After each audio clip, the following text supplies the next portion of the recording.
Yes, I hear you. I'm glad to see you, Mr. Caius. Why don't we just sit here and imagine we're somewhere else? I've been somewhere else lately. All righty. Good morning, everybody. Hope everybody's well. Okay, John. Yeah. Nice to see you too. Why don't you be happy? Yeah. Stand. It's happy. It's good to be back. In that case, Yeah. right in between the two smartest guys in the room. I'd like to call this meeting to order, please, of the Executive Committee, and it is Wednesday, October 8th, 2025. Clerk, call the roll. Allen.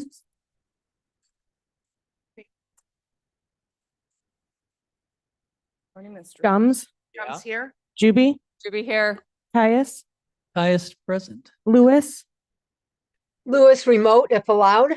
Linder, Linder, here. Molina, Sanchez, Sanchez present. Strathman, Strathman here. Surges, Just present. Tepe, Williams, Williams here. Roth, This here. Hurog.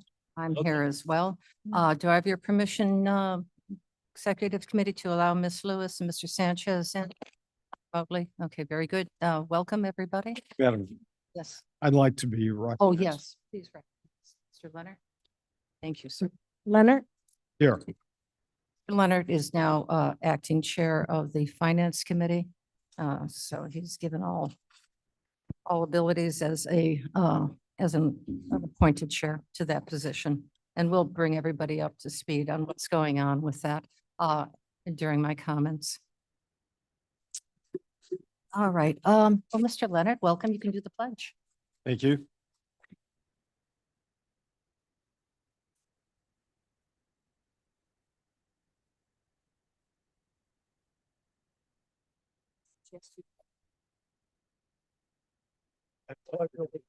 To the flag of the United States of America And to the republic which stands one nation under God, indivisible, with liberty and justice. You know, we can tip the stage. Like to thank Mr. Leonard for pausing enough to let the old people stand up. It was planned. I wish I could take credit for that. May I have a motion and a second to approve the minutes of August 26th and September 3rd? Madam Chair, this is Caius. I would ask for unanimous consent to approve the minutes from August 26th and September 3rd. All right, we have unanimous consent. Yes, okay, very good.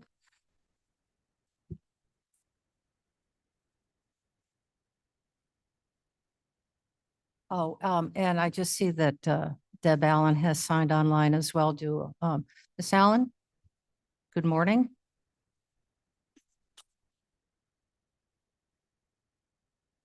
Deb, are you there? Deb, could you unmute yourself, please, and at least say hello? She might be driving. Okay, so when, Deb, you're just listening, when, if you're driving or when you're able to connect with the phone, just let us know and I'll bring you in. All right, we have time for public comment. We have a number of speakers today. And I would like to invite Ms. Mosser up first, please.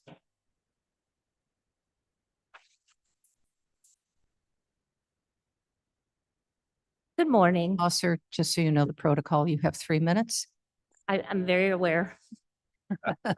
During the most recent budget process, we were told that we had to put less pressure on the general fund as expenses continue to rise while revenue does not continue to go up.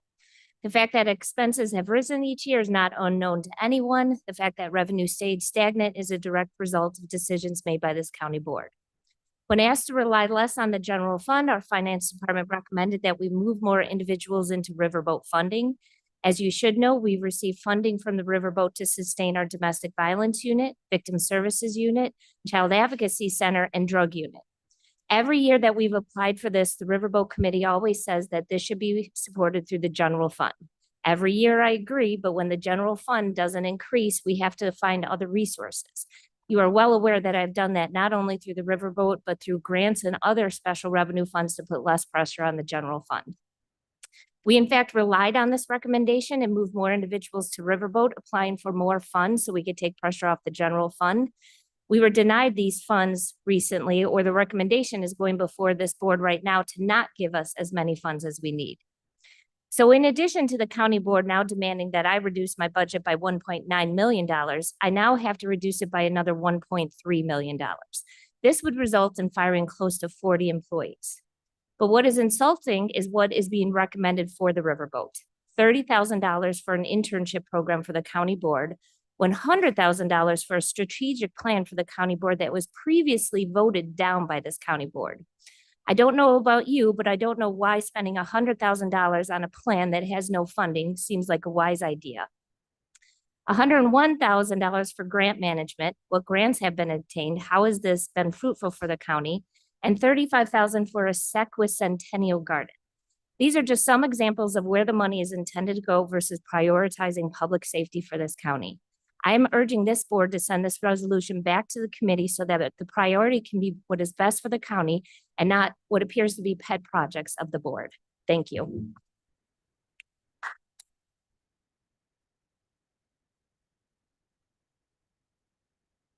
All righty, our next speaker is Adam Pauly. Adam? Thank you, Madam Chair. Adam Pauly, the gentleman from Aurora. The measure of a man is not how he acts during good times, but by how he acts during times of difficulty and crisis and duress. Unfortunately, recently one of our county board members, Mr. David Young, let his true colors shine, using a national tragedy to spread hate against people that he seems to demonize, and worst of all, spread misinformation before all of the facts of the case were made apparent. This behavior is unbecoming of an elected official and incites further violence. The role of our leadership is to set the tone and temperature of our civil discourse and not to use tragedy for their own political purposes. The excuse was made that the gentleman was having a bad day. That would be like if I stubbed my toe and I said the N-word, but I was having a bad day and I would say, I'm sorry, so it's okay now. We as elected officials must hold ourselves to the highest of standards because we represent our people. In the recent proceedings in District 300 to remove the president of the school board, which was a good move, the allies of Mr. Young framed the issue quite clearly. They said, we have freedom of speech, but not freedom from consequences. This is why it is my strong belief that this board should pass a censure resolution against Mr. Young and remove him from his committee assignments. Evil triumphs when the good do not act. And finally, my question to the members of this august body. There's been a lot of outrage lately, but what about the outrage of all of the people who have died from gun violence? What about the outrage for the people that die every 5 minutes in this country from an overdose? Where is the outrage when the mother walks into the coroner's office and has to identify the mangled body of her child? Where is the outrage then? We are here today to do the people's work, not to play partisan political games. We need to be discussing the real issues of how to improve the lives of the people of our county and not to exploit tragedy for our own political purposes. Thank you, and I yield the balance of my time.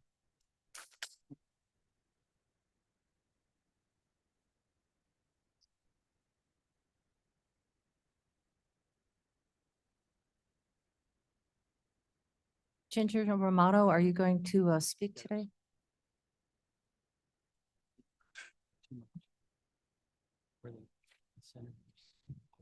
Morning. It'll be short and sweet. I listen to these board meetings and I'm not seeing any real, what do I want to say? Movement for anything as far as cutting budgets or cutting out little pet projects or whatever. I see people playing put and take with the funds.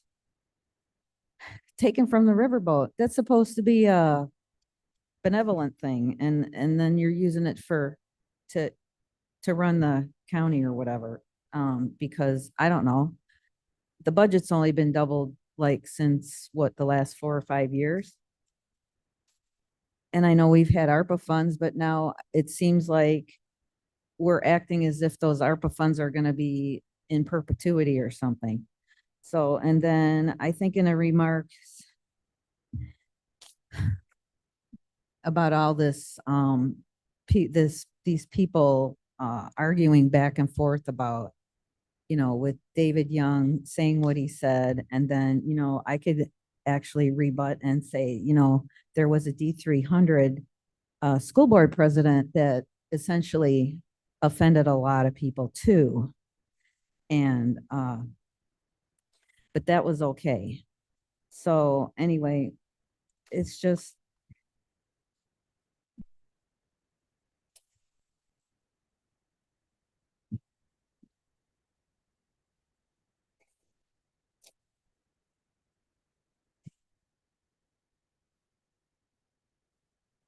it's amazing how people can take things and spin what someone says and turn it into something that they want to attack somebody else.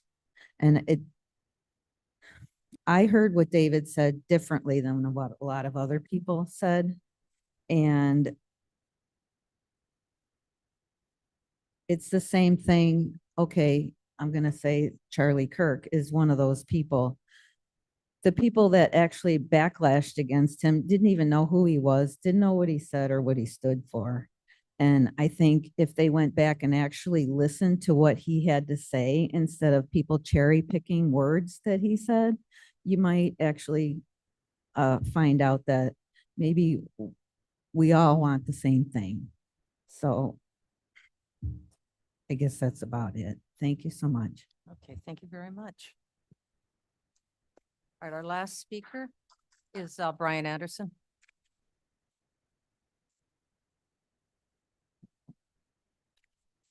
And as you know, 3 minutes, please. I'm very well of the process. Thank you very much, Brian Anderson, Sugar Grove. Here's why I'm here today. It's the letter F, end of consent. I will get to that. I'm a little curious why the budget attachment was not attached. I think I went through the 700 and some pages. Maybe I missed it. But anyway, here's why I'm here, ladies and gentlemen. And it kind of ties in with what State's Attorney Jamie Mosier said. I want to take us back to the last finance meeting on 9/24, where you voted to continue with the strategic plan. And I could not be more in agreement with the comments of Jamie. There's work to be done. There's money to be utilized effectively. You've heard me speak at many of these meetings. We don't need a paid internship. There are many ways to get around that. The strategic plan, we could spend a lot of time talking about that as well. That's been a disaster from day one. What struck me, and why I'm even making some of these comments, and unfortunately you have to call it what it is, it's either lack of understanding or incompetence. Mavis Bates out of District 4, we need this strategic plan because they follow up on their emails. And I just thought to myself, that's business 101. That's a retail job 101. Brian, come to work on time. Do the work that you need to do. That's why you're hired. If you don't do that, you can't come and work here. So to go, we need to spend $127,000 because people follow up on emails. Ladies and gentlemen, that is absurd. And then I hear people that I like Jared Sanchez, clamoring that we need this strategic plan. Ladies and gentlemen, whether it is in a municipality, whether it's in sports, whether it's in business, leadership always starts at the top. That would be the chair. The main thing is the main thing as the chair. Are we balancing a budget? Are we keeping the main thing the main thing?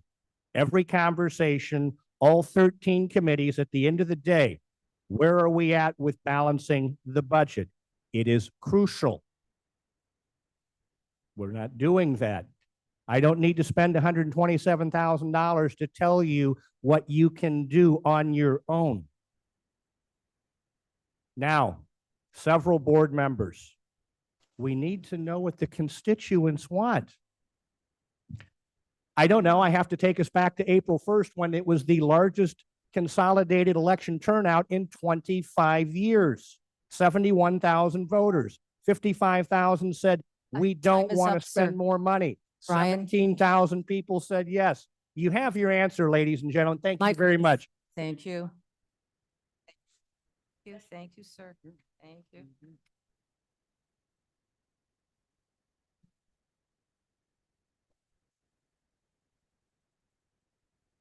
All right.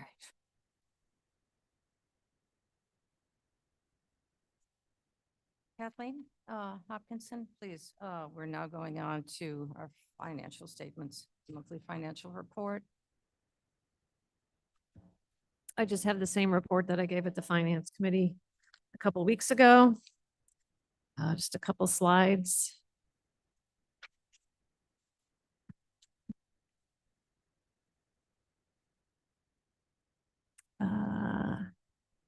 There were 2 slides that I had sent to the presentations email.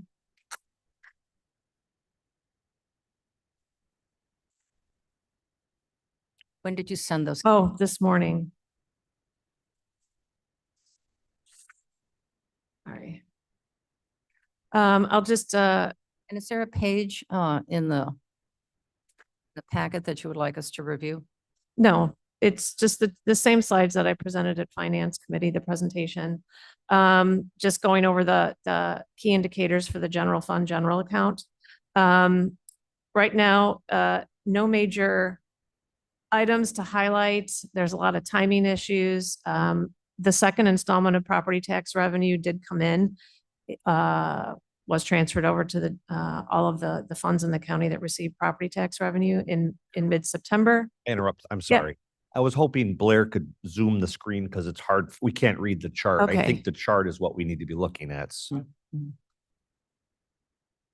Why don't you, before the report? You could just zoom the first, PDF please? if you don't mind, Blair. I'm sorry, Kathy. That's all right. This was in today's email? No, Go with- I'm sorry. it's just 2 slides from, There we go. Blair, if you could just pull that up. there we go. Is that what you would like us Yes. to see? All right.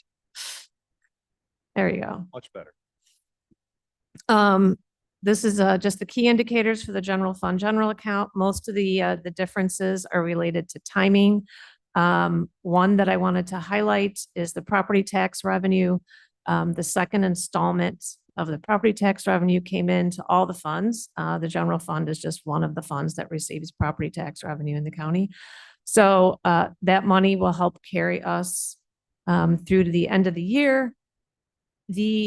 As of when this report was prepared, which was a few weeks ago, the actual amount of fund balance that was being utilized was $12 million. We're budgeted to use 27.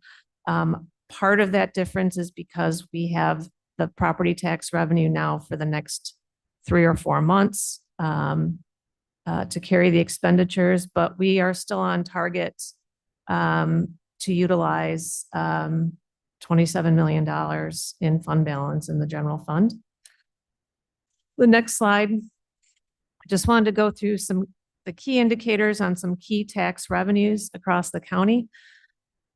The sales tax revenue, which the state sales tax revenue is all, it all goes to the general fund, general account. It's up over last year and it is up over budget. So we have 18.6 million to date. The budget, the expected amount at this point in the year would be 18 million. And last year we had almost 17 million at this point. So state sales tax revenue is higher. The local use tax revenue, which all goes into the general fund, is much lower, as we've talked about. Previously, this law changed in the state of Illinois effective January 1st. And we are now getting essentially less than half of what we budgeted for local use tax revenue, and that will continue because since the law changed. RTA sales tax revenue is tracking similar to state sales tax revenue. It is up over what we expect at this point in the year, and it's up over last year at this point. I do like to continue to point out that the grocery tax, which is being eliminated from the state sales tax effective January 1st, 2026, the grocery tax will still be included in the RTA sales tax. Or groceries will still be taxed under that particular tax. State income tax revenue, which 100% of that goes into the general fund.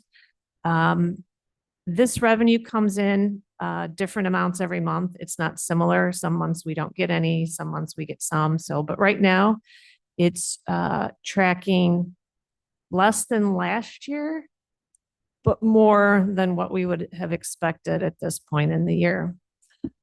It's a hard one to predict. Personal property replacement tax is lower than last year and pretty close to, but actually a little bit lower than what we would expect at this point in the year.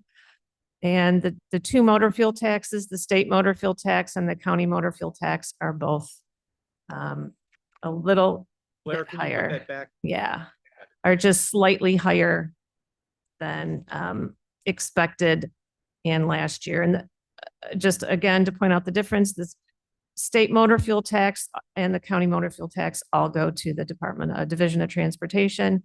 State motor fuel tax is taxed across the state, and then it is distributed to local governments based on population.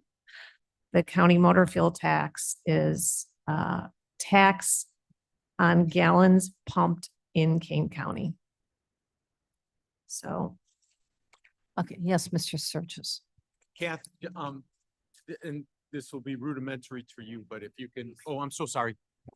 If you could just help me remember a couple of things. On the sales tax, did we start the year way behind and it's caught way up? Am I thinking of the wrong line item? Is that the one that earlier in the year we said, oh my gosh, look at how far down we are? And it's not only caught, but exceeded? Or am I mistaken on it? It could very well be mistaken. I think I think your look answers it. Okay. On the personal property replacement tax, could you refresh what that is? So it is, if you actually go to the whole packet. Just in general, do you? I'll just, if you scroll up a few pages, there's a whole page on personal property replacement tax. Well, so it is a tax on tangible property in the state of Illinois. Several years ago, so the way that it is calculated and distributed is based on estimates. The estimates are prepared by the state of Illinois. Several years ago, the state overestimated the amount that should be distributed. And I think it was about 3 years ago, we nearly got $5 million in PPRT tax.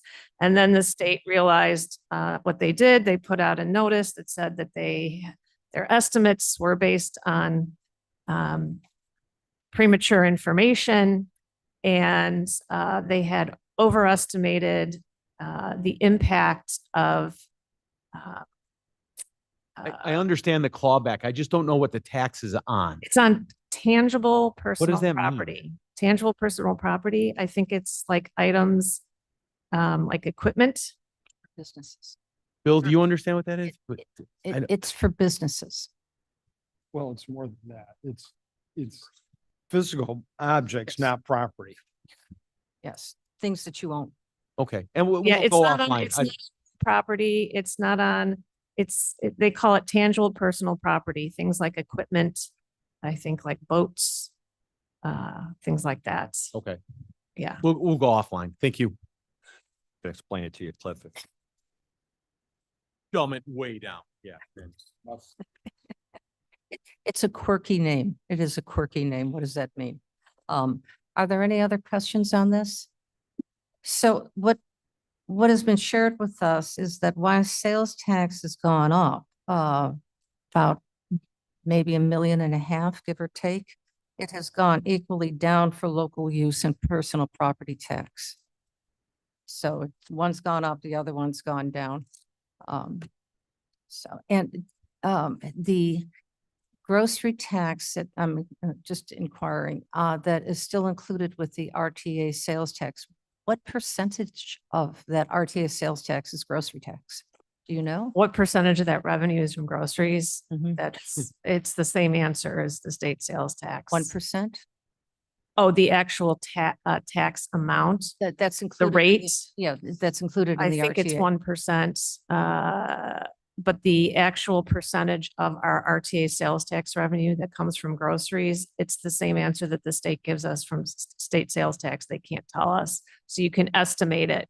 But essentially it would be revenue from unincorporated King County, taxes on grocery items in unincorporated King County. All right, now I'm just follow-up answer. So we received the RTA sales tax for the county, and are you just telling me that part of that tax is clawed out to represent grocery tax that is sold, products sold in unincorporated Kane County that is included in our share of the RTA sales tax? Or do we get an aggregate of all of that? All of the 1% or 0.5%, whatever it may be, for the grocery tax, for the RTA tax? Okay, let me see if I understand your question. So you're asking of the RTA sales tax revenue that we receive, is the percentage of that sales tax that is taxes on groceries, just taxes on groceries in Kane County, or taxes on groceries across all the counties that have this RTA sales tax? All the counties. I believe it's just taxes on groceries in Kane County. Oh, well, no. Kane County, I meant, yes, but all groceries sold in Kane County. Unincorporated. No, That's what I'm unincorporated. wondering, if it's unincorporated. Ours would be, if to have one. To get back to you on that. Okay. We'll have to get back to you on that. Yes. Madam Chair, I'd like to ask a question, Kathy. This is not related to the sales tax or grocery tax, Mhm. but with respect to the state motor fuel tax, I know we're charging 5 cents per gallon currently.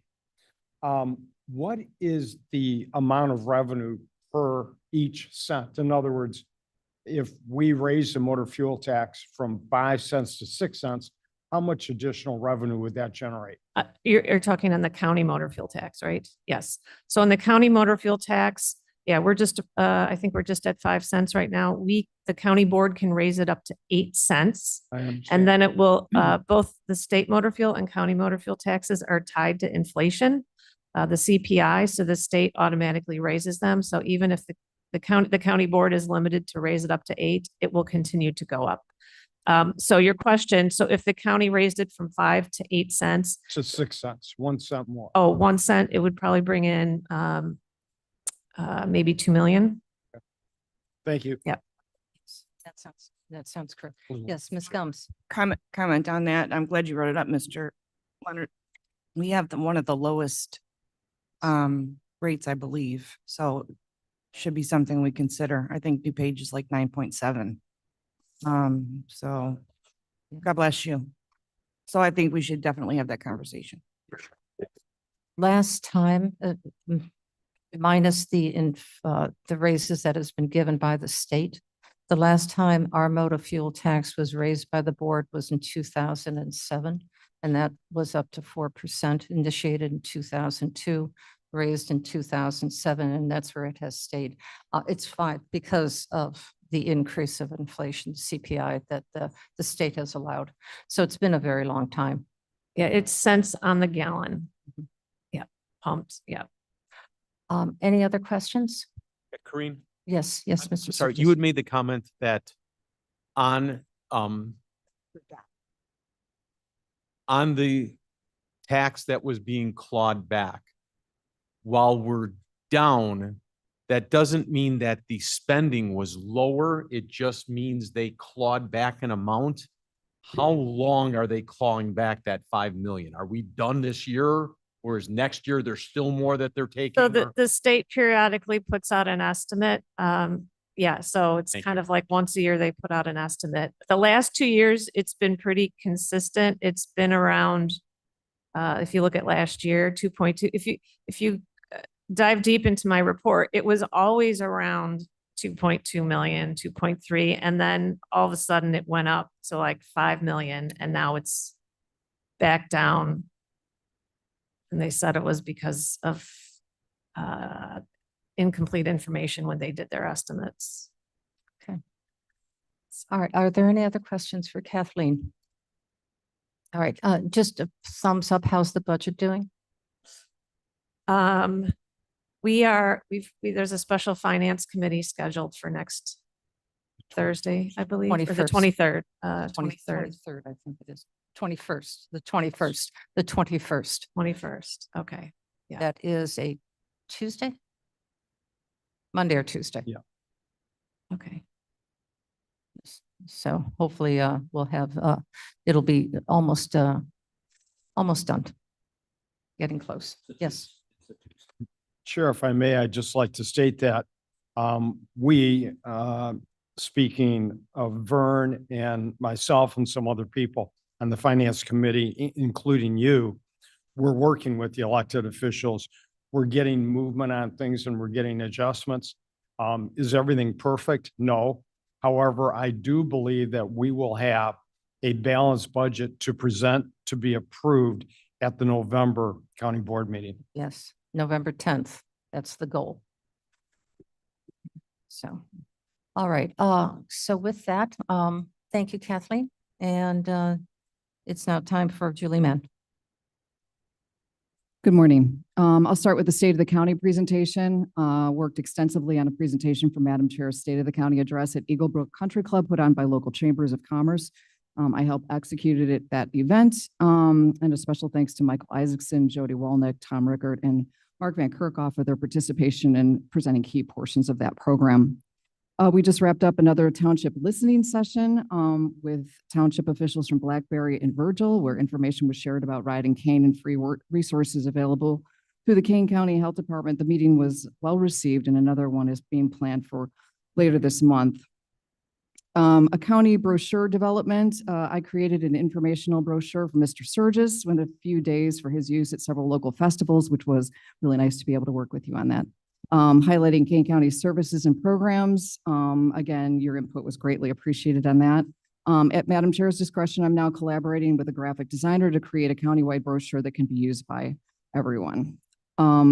Strategic planning initiative, working closely with the planning group and committee to prepare for a community communications campaign countywide to encourage people to participate in the upcoming what's expected to be community meetings and an online survey.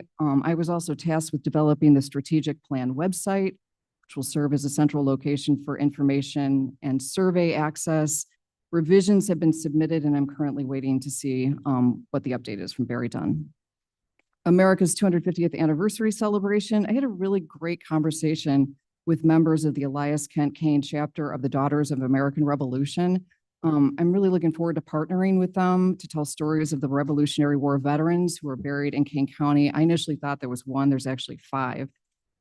Those stories will be featured on a new website that we're currently developing to commemorate the 250th anniversary of the United States. And I want to say a special thanks to Amelia Gunty from the State's Attorney's Office for lending her design expertise to help launch this website by early next year. And I hope to share a preview with the county board soon. Public health collaboration. I assisted with a tabletop exercise at the department focusing on a response and coordination during a foodborne illness event. And that was pretty eye-opening and really beneficial. Kane County highlights the graduation of the Veterans Treatment Court, Kane County State of the County Address, WorkNet Batavia's job kiosks unveiling, and the unveiling of the new mobile command post by the Office of Emergency Management, and also remembering County Board Member Dale Berman. So that's my report, if anyone has any questions. Are there any questions? So I would like to, yes, Ms. Gums. I don't have any questions. I have a few comments, but if you want to talk first. Oh, sure. I would like to commend the Forest Preserve and members of this board who serve on the Forest Preserve, because the very first thing that anybody thinks about Kane County is the Fox River and the Forest Preserve. And I have to say, readdress, okay, this is government, what does government do? So the Forest Preserve and the bike trails and the Fox River really lead the feeling of what Kane County is all about. So it's quite remarkable as you take a look at through that lens. Yes. Oh, thank you. I have some thoughts and I want to apologize About about some things that we might collaborate with Julie about. So we're getting better. I appreciate all your hard work. Something that I had been thinking about, and our constituents, mine anyways, have expressed that they are lacking in information from board members. From what? From board members, from individual district board members. So I literally off the head here had a thought. How do we, or can we navigate, or what does it look like if each board member were to have a social media account under their county board status? So we all have personal pages or maybe even a campaign page. But often we're hearing that people aren't getting information. So I don't know what that looks like, but I know through the state and the federal government, they have their official, government pages. So I just wanted to maybe bring that up and have a conversation about that so we can get more information out. I mean, each to our own, we'll all update it individually, right? But at least have that option. I think it's a good idea. Mr. Tepe does a commendable job, as he's bending down to get something, with his newsletter that he puts out to people who voluntarily give him their address, their email Right. address. So we can confer with him and. But it's different. This is. Yeah, it's very different. I think and it should be different. I guess that's the point. I think it should be very different and defined. And I'm sorry, John. I will bring in the state's attorney because I'm sure there's going to be some rules and regulations involved, probably a multitude of them. Yes, is there anything else? No, I just, I'm sitting here in a seat over. I just want to acknowledge, thank you for all of your good words about our dear friend, Mr. Berman. Thank you. Yes, sir. Thank you, Madam Chair. I think that's a great idea. And for those of us that are newer and haven't been around so long that we can collect and collect and collect email addresses, it would be great to be able to say, go to the county website, click here, and boom, there it is. Instead of, is it my campaign website? Is it my personal website? Is it my Twitter account? I guess that's not a thing anymore. But I think this would be great. And then we could populate it and update it. There could be unified things that come out of interest, and just keep it brief, but that would be great. Okay, well, we'll work on that standard protocol and make sure that it appeases the controls of the state's attorney so we don't get into trouble. And obviously, yes, it cannot be any kind of thing that would be politically oriented towards campaigning. So one would have to be very cautious that it's just the facts, sir. The facts, ma'am. Yes. And then I just had one more follow-up. This month is Domestic Violence Awareness Month, and you may notice that my ring finger is painted purple. It distracts the hell out of me, but that's what we do to recognize it. So I would like to just talk about that as well. Okay, very good. And Yes, my sir. pen. Is this in regards to Julie Mann? The comments on Correct, that's public her information? report, Okay, correct. okay, very good. Julie, I just want to thank you for helping put that brochure together, and for all the board members that stopped by Heritage Fest. There are several thousand people that attend, and I think disseminating the information is so important. And my fellow board members might say, what information? And the thing that we get at the north end all too often is, what do y'all do at the county? what are you responsible for? And I think that if we just keep making that information available, what's the, what do the court systems do? Well, everything from a parking ticket to a murder trial. What don't we do? So I mean, getting that out, and somebody had made a comment, was this a political piece? And Julie, there was nothing political about Oh, this no. It in was any not way, shape, or political at form. This all. is No. absolutely, this is what we do. How might we help serve? So I just wanted to, and it's not done. This is just one iteration. I'm sure a year from now, this will look so much better, but it's a starting point, and thank you for doing that. And then, speaking for me and my people, this is Italian American Heritage Month, and I've yet to see the posts out there. Thank you. All right, wait till it's Cusco Day. We're going to have in Pulaski Day. Watch out. We'll have some dancing in here. All right. Is there any other comments for Ms. Mann? Seeing none. All right. Is there any old business that the board would like to bring up? Executive committee? No? Yes. Mr. Greip, you're not on the executive committee. Is this for? It's and just a quick thank you. Those flowers over there are thanks to Julie. And I think that was a nice little thing for her to do. It's not a little thing. It was a nice thing for her to do to remember our friend. So thank Yes. you. Yeah. Thank you for that. Absolutely. Yeah. All right. Any new business? None? All right. We will go on to our preliminary board agenda. Madam Chair, may Oh, I ask, Yes. do you have a moment of silence planned for Mr. Berman, or is that going to be in your If- comments, or do we need to do it? We'll have that. We'll do that with the full board. We'll do that with the full board. That'll happen.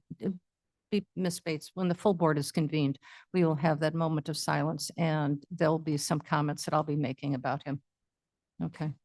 So thank you for asking. It is Um, planned. Well, under old business or new business, I would like to say rest in peace, Thank you. Dale, and what a friend he was and teacher to all of us.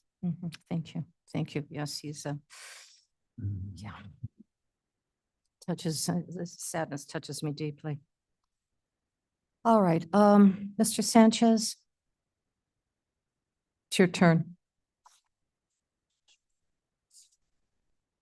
I'm sorry. I'm so sorry. Yeah, I was gonna say, so, that's not me. How you doing, Jared? Mr. Tebby, my apologies. Good morning, everybody. This is Vern Tepe. AKA Jared Sanchez. Want to comment that we've had several resolutions that have gone directly to the board relating to the ARPA committee and changes. We had enough resolutions that were significant that we had a full ARPA committee meeting, and these changes are as a result of that. So the first resolution is approving a First Amendment to an agreement between the County of Kane and Elgin Partnership for Early Learning, EPL. Second is a resolution authorizing the reprogramming of, should we vote on these individually? What?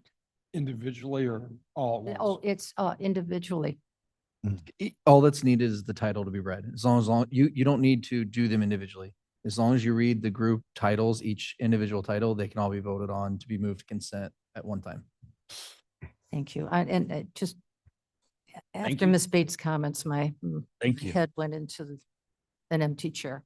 So Item I'm B, back a into resolution authorizing the reprogramming of state and local fiscal recovery funds in the amount of $314 from the Kane County Office of Emergency Management Mobile Operations Command Post ARPA project to the Kane County Building Management Department's Access Control ARPA project.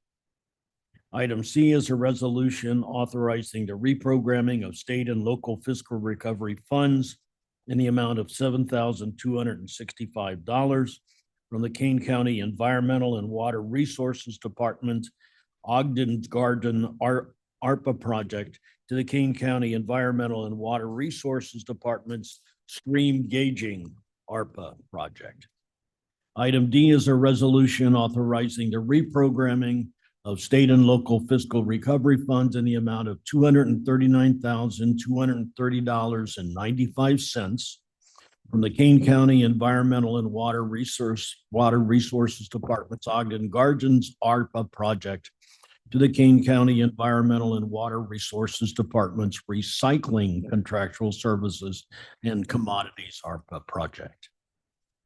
Item E is a resolution authorizing the reprogramming of state and local fiscal recovery funds in the amount of $25,450 from the Kane County Information Technology Department's 211 phone system ARPA project to the Kane County Public Health Department's addressing behavioral health needs of Kane County residents ARPA project. Item F is a resolution authorizing the reprogramming of state and local fiscal recovery funds in the amount of $54,550 from the Kane County Information Technology Department's 211 phone system ARPA project to the Kane County Building Management Department's Access Control ARPA project.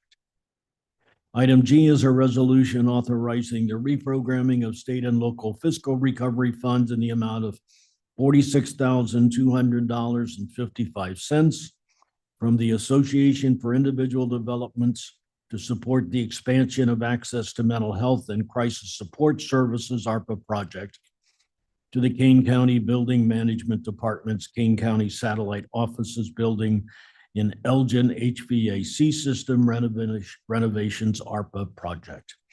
I move all of these and ask for a second. Second, Linder. Thank you, Mr. Linder. All righty, we have a motion and a second. I think we have approval for all. Clerk, could you call the roll? Allen, Aye. Bates, Bates, yes. Gums, Gums, yes. Juby, Juby, I. Caius, Guys, yes. Leonard, Leonard, yes. Lewis, Lewis, yes. Linder, Linder, yes. Sanchez, Sanchez, yes. Strathman, Yes. Sturgis, Sturgis, yes. Tepe, Tepe, yes. Williams, yes. Roth. Roth, yes. Passes. Very good. Mr. Caius? Certainly. Now I will defer to the state's attorney, but these are usually fairly disparate type of resolutions, so I would like to do them individually. You can if you want, you do not need to. Okay. Well, let's make this fast then. A is a resolution I move A through E, and A is a resolution authorizing additional funds with Facilities Survey LLC, FSI, for the Building Management Department's work order software module for project management. That's TMP 251108 on page 163. B is a resolution authorizing a contract for building management flooring and carpeting services with TSI Commercial Floor Covering Incorporated and Angstrom LLC, bid number 25-029-DH, it's TMP 25-01099 on page 186. Item C is a resolution authorizing a contract extension for a water operator for the Judicial Center campus with Schaefer and Roland of Geneva, Illinois, RFQ number 56-024, that is TMP 25-1097 on page 263. And D, resolution authorizing a lease extension for dark fiber with Metro FiberNet LLC for the Information Technology Department. That is TMP 25-1095, page 268. And E is a resolution authorizing an agreement with Cadastral Support Services, and that is TMP 25-1112, and that's on page 270. And I have moved that, would ask for a second. All those and ask for a second. Linder, second. Mr. Williams, second.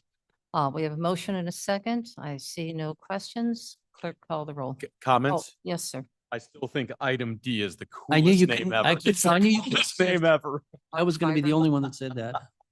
Dark fiber.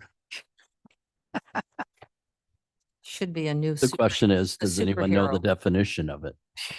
We're moving right along. Perhaps at Halloween time on the 22nd or 23rd, Mr. Sturgis, you can dress up as Mr. Dark Farber. Oh, I like it. That clerk call the roll. Allen, Allen, aye. Bates, Bates, yes. Gums, Gums, yes. Juby, Judy, aye. Caius, Caius, yes. Leonard, Leonard, yes. Lewis, Lewis, yes. Sanchez, Sanchez, yes. Strathman, Yes. Surges, Sturgis, yes. Tepe, Depi, yes. Williams, Williams, yes. Roth. Roth, yes. Passes. Okay, very good. Okay. Mr. Williams.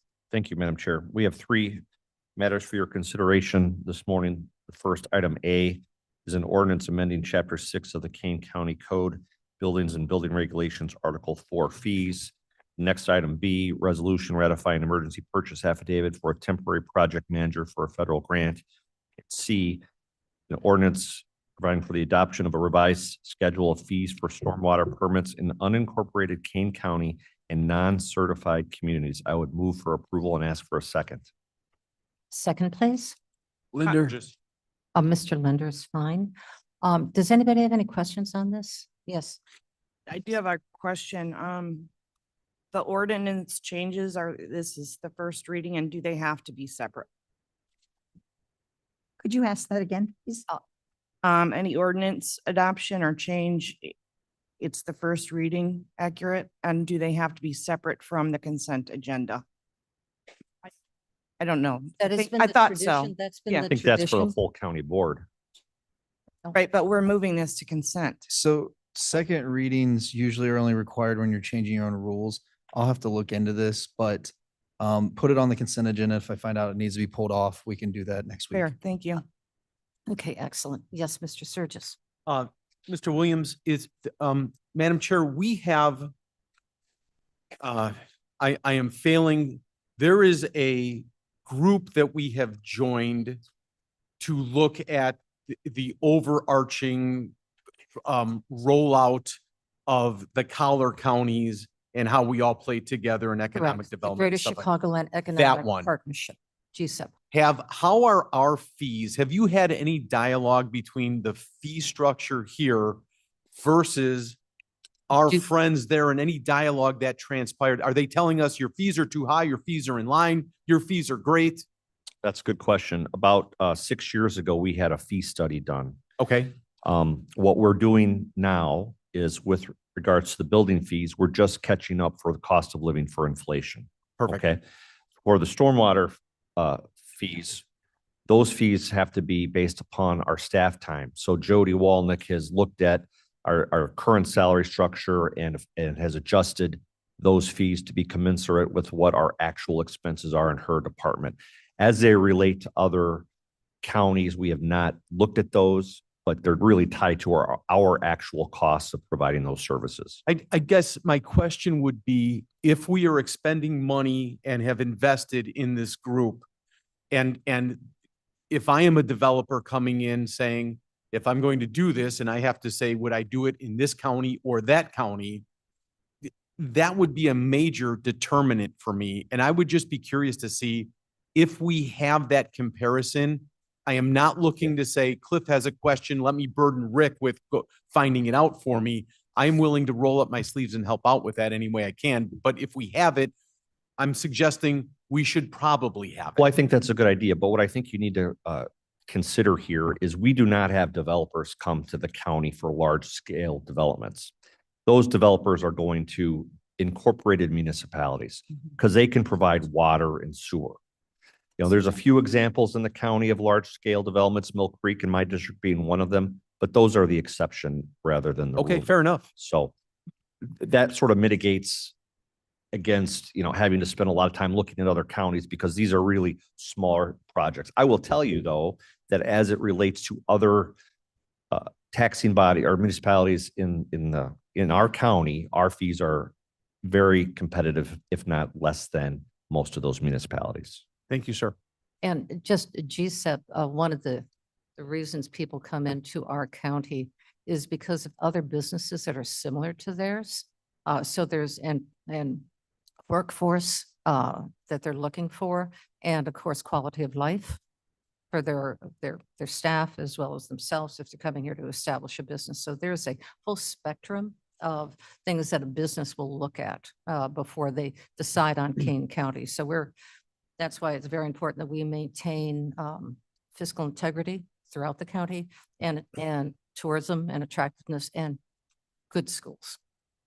Very important. But I do have a question, just clarification on Exhibit A for the ordinance, Chapter 6. This is a reference to 3A and BA under number 2, 3. Okay, so it's A3A. Correct. And then the similar thing with B2A. Just clarification, it says $1,000 or less of estimated cost, $120. What does that mean? Mr. Van Kerkhoff, if I could ask you to come to the podium. He's a better source of this information than I. I've got a couple of them like this, just for clarity. Your question was on Okay, so 3. look at page 2 of the document, 3A. Number 2. No, I'm sorry, number 3 and then A. Sure. So this applies to if someone is going to do some remodeling in their home or commercial building. They provide an estimated cost of that remodeling work, and it's $120 for the first 1,000, and then for every 1,000 after you add $10 to that fee. Okay, so that would be that one. And then, okay, going to page 3, H2. No, I'm sorry, it's I. Number 1, a fence which cannot be viewed through. So if you have a fence that can't be seen through, but you have a picket fence, the picket fence doesn't get charged? That's correct. So currently we only charge for privacy fence or fence that can't be seen through. And the general regulatory reason for that in the zoning ordinance and building code is there's restrictions on how close those can be to an intersection in order to not block traffic. Okay. And then, another one, same page 3L. You talk about wind damage. Is that a tornado? It could be a tornado, but high winds there can be wind shears, or it can be other forms of wind damage to a structure that does not involve a tornado activity. But it can include a tornado. Oh, yes, absolutely. Okay, all right. I was doing my homework. And what this is all about. All right, so my questions are answered, the clarification. Does anybody have any questions on this? No, and when was the last time this was updated? 2019. 2019, so it's been some time. Okay, very good. All right, with no other questions, call the roll. Allen, Aye. Bates, Bates, yes. Gums, Gums, yes. Juby, aye. Caius, Yes. Leonard, Yes. Lewis, Lewis, yes. Linder, Linder, yes. Sanchez, Sanchez, yes. Strathman, Strathman, yes. Surges, Surges, yes. Steffi, yes. Williams, Yes. Roth. Roth, yes. Okay, thank you, Ms. Bates.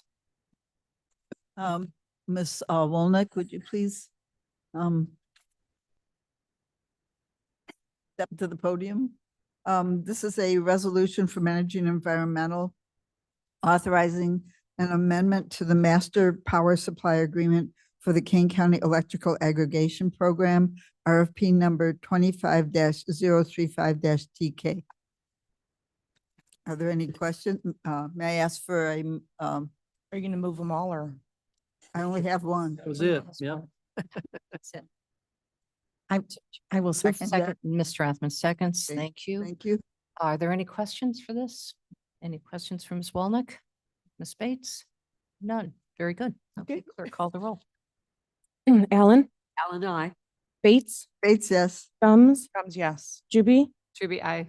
Caius, Yes. Leonard, Leonard, yes. Lewis, Lewis, yes. Linder, Linder, yes. Sanchez, Sanchez, yes. Strathman, Strathman, yes. Surges, Yes. Tepe, Tepe, yes. Williams. Williams, yes. Roth. Roth, yes. All right, very good. Mr. Leonard. Thank you, Madam Chair. I have 13 items to present, and hopefully move forward. The first item is a resolution approving the August 2025 claims paid in the amount of $12,511,764.54. The second resolution is authorizing a transfer of appropriation and budget adjustment in the general fund for contractual services in the county auditor's department in the amount of $29,000. The third resolution is authorizing the county to contract with Humana Incorporated to provide the 2026 healthcare continuation coverage for Medicare eligible retired and disabled employees and surviving spouses. The next resolution is authorizing the provision of funds to the city of Batavia for the implementation of an energy efficiency program in the amount of $20,000. Our next resolution is approving the 2026 Operations and Management Agreement with USGS for the stream and rainfall gauges in the amount of $77,460. Our next resolution is authorizing an intergovernmental agreement with Rock Island County for juvenile detention services in the amount of $225 a day. And this is a 3-year contract that will continue from the date of approval until October 1st, 2028. The next resolution is also an intergovernmental agreement with Ogle County for the juvenile detention services for $225 a day. And this will be a 3-year contract, which will begin immediately and continue until December 1st, 2028. Our next resolution authorizes an intergovernmental agreement with Lee County for juvenile detention services in the amount of $225 a day. Once again, this is a 3-year contract and it will commence and continue until December 1st, 2028. Our next resolution is authorizing an intergovernmental agreement with Stevenson County for juvenile detention services, once again, in the amount of $225 a day. It's a 3-year contract, and this will continue on until December 1st, 2028. Our next resolution is authorizing an intergovernmental agreement with Whiteside County for juvenile detention services in the amount of $225 a day. It's a 3-year contract, which will begin immediately and continue on until December 1st, 2028. Next resolution is an emergency appropriation for the transfer of funds from JJC/AJC refunding debt service fund 623 to the general fund to general account 001. This is in the amount of $440,925.75. And this money is being transferred into the general fund because the obligation refunding bond was paid in 2025 in full.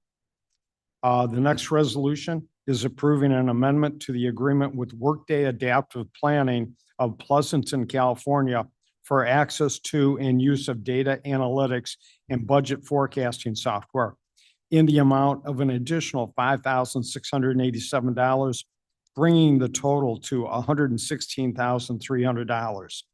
And the final resolution is authorizing the county to enter into a contract extension for audit services in the amount of $135,000. Need a motion and a second on these? Surges move.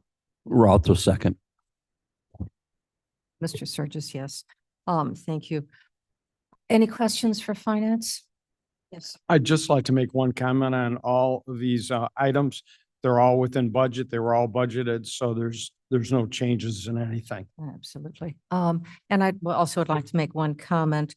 I want the board to recognize the executive committee that all these authorizations with intergovernmental agreements for our juvenile detention services is simply a way to bring additional revenue in to the JJC to relieve the cost on the general fund for those services. The space is available. We have a highly commended and recognized JJC. So they're allowing these individuals, these young people to come in to get the best services they're able to receive from the other smaller counties. So they've worked very hard to get this accomplished. Yes, sir. Yes, and Madam Chair, I also wanted to mention, in the past, the charge was $175 a day. So it's a substantial increase, and all the counties have approved it that are on this agenda. That's correct. Yes, ma'am. Alan speaking. I think that I think people generally recognize that hospitals are expensive, that jails are expensive. Certainly, certainly a juvenile justice facility is an extraordinary project to take on and maintain. And ours, we've seen so much criticism of how it's done elsewhere in the state, and ours is award-winning. So it's very hopeful to have other counties say, boy, we sure don't want to recreate that wheel. We'll send our people to a statewide recognized facility that does a good job. And that's what we're seeing here. And I think it's a win-win. As I was shared with yesterday, this is not a mandate from the state for us to have this. This is discretionary spending, but I hardly see it discretionary. I think it's warranted, needed, necessary, and important that we support this to the fullest capacity that we are able to, without question. Mr. Garb, you have a comment. It's not a comment, actually. I think it's a Scribner's error in item L. Pleasanton, California is spelled wrong. Pleasanton? Yeah, should be Santon, not, so maybe we could correct that by the board meeting. Thank you. Thank you for recognizing that. All right, with that, clerk, call the roll.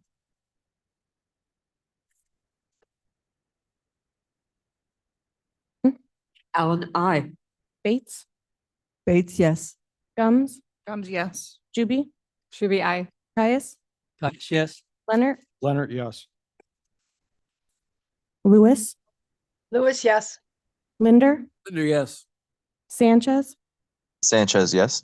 Strathman, Strathman, yes. Surges, Surges, yes. Tepe, Tepe, yes. Williams, Yes. Roth. Yes.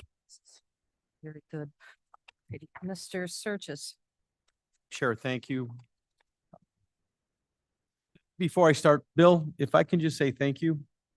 The transition and the situation with Dale, you two have proven head and shoulders how to cooperate and work and keep things running, and just thank you, sir, for what it's worth. Thank you. Under Human Services, resolution authorizing contract extension for workers' compensation and liability claims third-party administrator. This is a housekeeping issue. This contract was approved by the board, but we found in the state's attorney's office found a little clause that we didn't like. I think we've worked that through, and we're representing this for reapproval. Alrighty. You're asking for a second? Roth, I'm so sorry, yes, and asking for a second. Roth, a second. Thank you, Mr.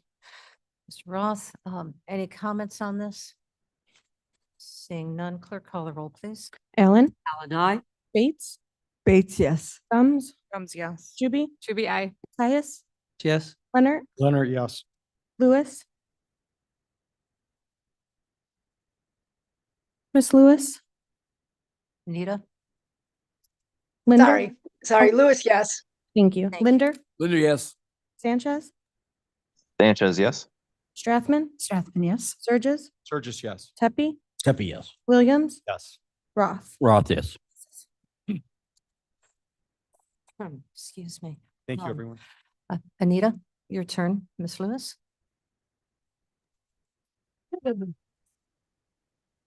Sorry, I'm having throat problems this morning. We have one resolution, and that's recognizing October as Manufacturing Awareness Month in Kane County. Do I have both of us? It's contagious. Sorry. Thank you. Thank you, Ms. Gums. Strathman was second. All righty. Any questions? No, but let's just commend the work that is being done with our IMAC program for recognizing our small manufacturers and giving them the capacity to increase their business. They're an incredible group. I've had the opportunity to meet with some of them recently. And there is one gentleman that is working on a machine shop. And it's his father's making springs. It's his father's machine that was built in the 1940s. And it's still in operation. And it makes it incredibly important equipment. And no, it is not computerized. So it's skill, talent, and being able to, I don't know how they come up with the parts to replace it, but they seem to be able to have the skill to do that. So, yeah. Make the parts themselves. So we have high technology and low technology here in Kane. Yes, Ms. Strathman. Thank you, Madam Chair. I would just like to say that every day as I come down here, I pass by Elgin Community College and their new manufacturing building, and it's coming along quickly, and it's so, it is huge, and it's so exciting to think about what that will offer to the county. And if we remember when they presented their idea to us, they said that 80% of the people who go through a program like that stay in the county that they are from and become contributing members. And I think that's so exciting to see that program. Agreed. Our junior colleges are just powerhouses with this now. Any other comments, Mr. Gregg? A quick thing, the state's attorney has been helpful in helping me understand the difference between proclamations, resolutions and such. And I think this should be a proclamation because we're not telling somebody to do something. We are declaring something. Am I right, Mr. State's Attorney? So generically speaking, yes. Could you do this? Sure. Is it more of a proclamation? Yes. You can do whichever you want, but resolutions are more like a will of the board. We're enacting, something to be done. Proclamations are, we proclaim. Proclaimed, yes. So if you would like to change this to a resolution, that can be perfectly done and fine. Ms. Lewis can make that decision because she's the one who brought that forward. So it's absolutely, that can be changed for the board. But again, we said it needs to go to Julie Mann. And I would like to remind you, all of you, please, as we go through this, there was some expressed concern, even though I really like the proclamations personally. I think they're very important, but they do take up a substantial amount of the board's time when we go through this. So we have to limit it so that we don't tax the board members to sit through 5 or 6 proclamations at a meeting and not tax you, but just, I know you have other things to do, so we want to keep it a little bit tighter. So that's one of the reasons. Yes. Madam Chair, I'll just reiterate then that I still believe we should be doing those at committee of the whole. All right, very good. Well, we can, we have to get, make sure that we have everybody here to be able to do that. And oftentimes we do not have a quorum for our committee of the whole. All right. So with that, could we call the roll, please? Allen, Aye.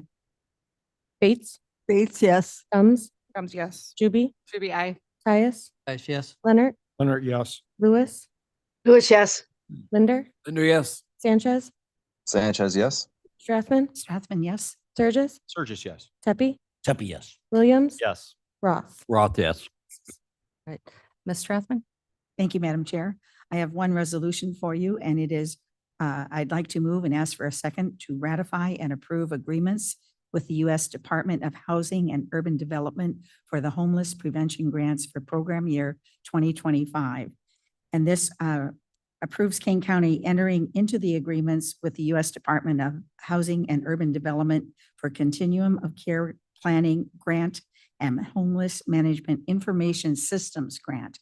This is a program that keeps track of who is in need and who is currently not home or homeless. These agreements require signature in September to avoid loss of funding, and this resolution ratifies that action. Okay, very good. Allen seconds. Thank you, Ms. Allen. And yes, just so the board knows, I was brought this with some urgency to get this done because we did not want to lose the money due to the potential, at that time, potential shutdown of the federal government. So any questions on this? Hearing none, clerk call the roll. Allen, Allen, aye. Bates, Bates, yes. Gums, Gums, yes. Juby, Juby, I. Caius, Caius, yes. Leonard, Leonard, yes. Lewis, Lewis, yes. Linder, Linder, yes. Sanchez, Sanchez, yes. Strathman, Yes. Surges, Burgess, yes. Tepe, Tepe, yes. Williams, Yes. Roth. Roth, yes. Okay, very good. Now, Mr. Tepe again, please. Thank you, Madam Chair. I have 6 resolutions to put forward. The first resolution is approving an agreement for the county engineer salary program. This is a situation Mr. where Tepe, this, could you get slightly closer to your microphone, please? okay. Mr. Mumble. Again, this resolution is approving an agreement for the county engineer salary program. This is where the state pays for half of the salary of the county engineer. Second is a resolution approving adopt a highway applicants. This is for 2 renewals of highway applicants of 2 renewals of highway applicants for taking care of the highway. Third is a resolution establishing a public hearing date for consideration of land use assumption for an update to the Kane County Road Improvement Impact Fee Ordinance. These meetings are a requirement. This is establishing a meeting for the public on November 18 from 4 to 7 p.m. In the room immediately below our room now. Item D is a resolution approving a contract for construction with Helm Electric Facility Solutions, DBA Helm Electric of Rockford, Illinois, for the KDOT Fiber Optic Backup Improvement Project, Kane County Section Number 25-00583-00-TL in the amount of $1,271,621.25. Item E is a resolution approving a contract for construction with, with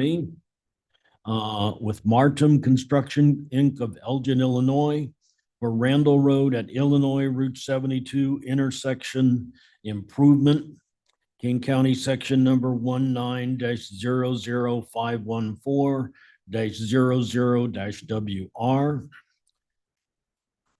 This is in the amount of, the total amount is $7,662,700. The county's portion will be $4,365,073.76. Item F is a resolution approving an agreement with Stanley Consultants of Chicago, Illinois, for Phase 3 construction engineering services for Randall Road at Illinois Route 72 intersection improvement, Kane County Section Number 19-00514-00-WR in the amount of $1,030,037.46. I hereby move these 6 items and ask for a second. Caius, second. I will give it to Mr. Caius since he probably drives that way more than Mr. Linder. Okay, are there any questions on this? I have 2 comments, but Comments, please, yes. Yay for the improvements on 72 and the first Randall? one is on the Adopt a Highway. Madam Chair, I think in my travels, I've missed a couple of items, but I think there was a Kane County, Northern Kane County event that occurred, and we gave a Gilbert's business, Guy Motorsports, an award that evening, and they are on the Adopt a Highway. And these gentlemen, these are young guys, and they get the community out there to clean up, and just so well done and well. It's two deserved. brothers, two brothers. 2 brothers. They are, and they do stuff with the Ronald McDonald House. These are just great people within the community, and I know they're part of the Adopt a Highway program, so I just wanted to piggyback that. And then Mike, thank you, Mike Z, thank you, trying to bring us up to speed. So at 6 a.m. this morning, I had to run Audrey back to the airport to doing some babysitting this week, and it flipping took me to get from Route 72 to I-90. That's not I was there for almost 24 minutes just to get on the highway, and Mike going to 6 lanes from there to there by golly, what a joy. And I understand it's years away, but this is coming along and I cannot say thank you enough. So It's coming up to say, so we're waiting for Guy Automotives. They actually gather, and they've been doing this for a number of years, I think over 10 years. They gather up supplies, coats, food, etc., and they bring them up on Christmas Eve annually. So they're giving up their Christmas to the Ronald McDonald House in Minnesota. So they drive up there, they give gifts, coats, food to families who are in need at Ronald McDonald, and just an amazing, amazing couple of brothers. we used to load their pickup truck full of stuff and they bought a trailer. It's expanded so much that it doesn't fit in the pickup truck anymore. They actually have an enclosed pull behind trailer and we fill it. I mean, these gentlemen are just exceptional and they're young. These aren't a bunch of old retired farts. These are young guys doing this and God Maybe bless them. in mid to late 30s, I would say. Yeah, they're wonderful. Absolutely. We have so many incredible people here in Kane County. Not that old retired farts are bad. I'm just saying. Our Rotary Club is going to object to that. We clean a section of road as well. All this old farm. Okay, Mike, you're going to talk all about the praises of 72 and Randall Road. I just want to say thanks. We have a lot of talented staff and I'll pass on your thanks to them. It's their work that's getting this done.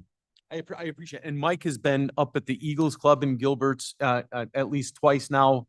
And I don't know how well attended it is, but just that you're there and that we get it out to the community to say, if you want information, show up is priceless. And I can't say thank you enough. And you guys have always been wonderful. Well, I think the last one was at the downtown Elgin Center last year. One of them was at ECC, I think. So the information is there. And with Julie's help, we're getting it out. And Mike, thank you so much. The one question I have for you, Mike, when we do these major improvements, which are going to take some time, do we mirror what the state of Illinois does or other counties? This project was brought to you by, We don't typically put those signs up. I think that'd be a nice thing to do. I think the board would appreciate that as well, so that our residents know that we're working on their behalf to the best of our ability. Good. Yeah, thank you. It'd be nice to see that. Yeah, very good. And I know you have a great sign shop. All right. I believe we need to take the vote. Call. The roll, please. Allen? Allen, aye. Bates? Gums? Gums, yes. Juby? Juby, aye. Caius? Caius, yes. Leonard? Leonard, yes. Lewis? Lewis, yes. Linder? Linda, yes. Sanchez? Sanchez, yes. Strathman? Strathman, yes. Surges? Yes. Tepe? Yes. Williams? Yes. Roth? Roth, yes. All right, very good. Bill, could you please run now to end of the consent agenda? And so now we're off consent. Right. Mr. Roth, could you please present The number? expense voucher. Yes, it's on page 633. Resolution number TMP -25-1156. A reimbursement request in the amount of $2,796.76 to board member Gums. I'll make a motion if I could get a second. Second, please. Leonard will second. Thank you, Mr. Leonard. Thank you. Any comments on this? It is within budget. And none, clerk call the roll. Allen? Allen, aye. Bates? It's yes. Gums? Abstain. Juby? Juby, aye.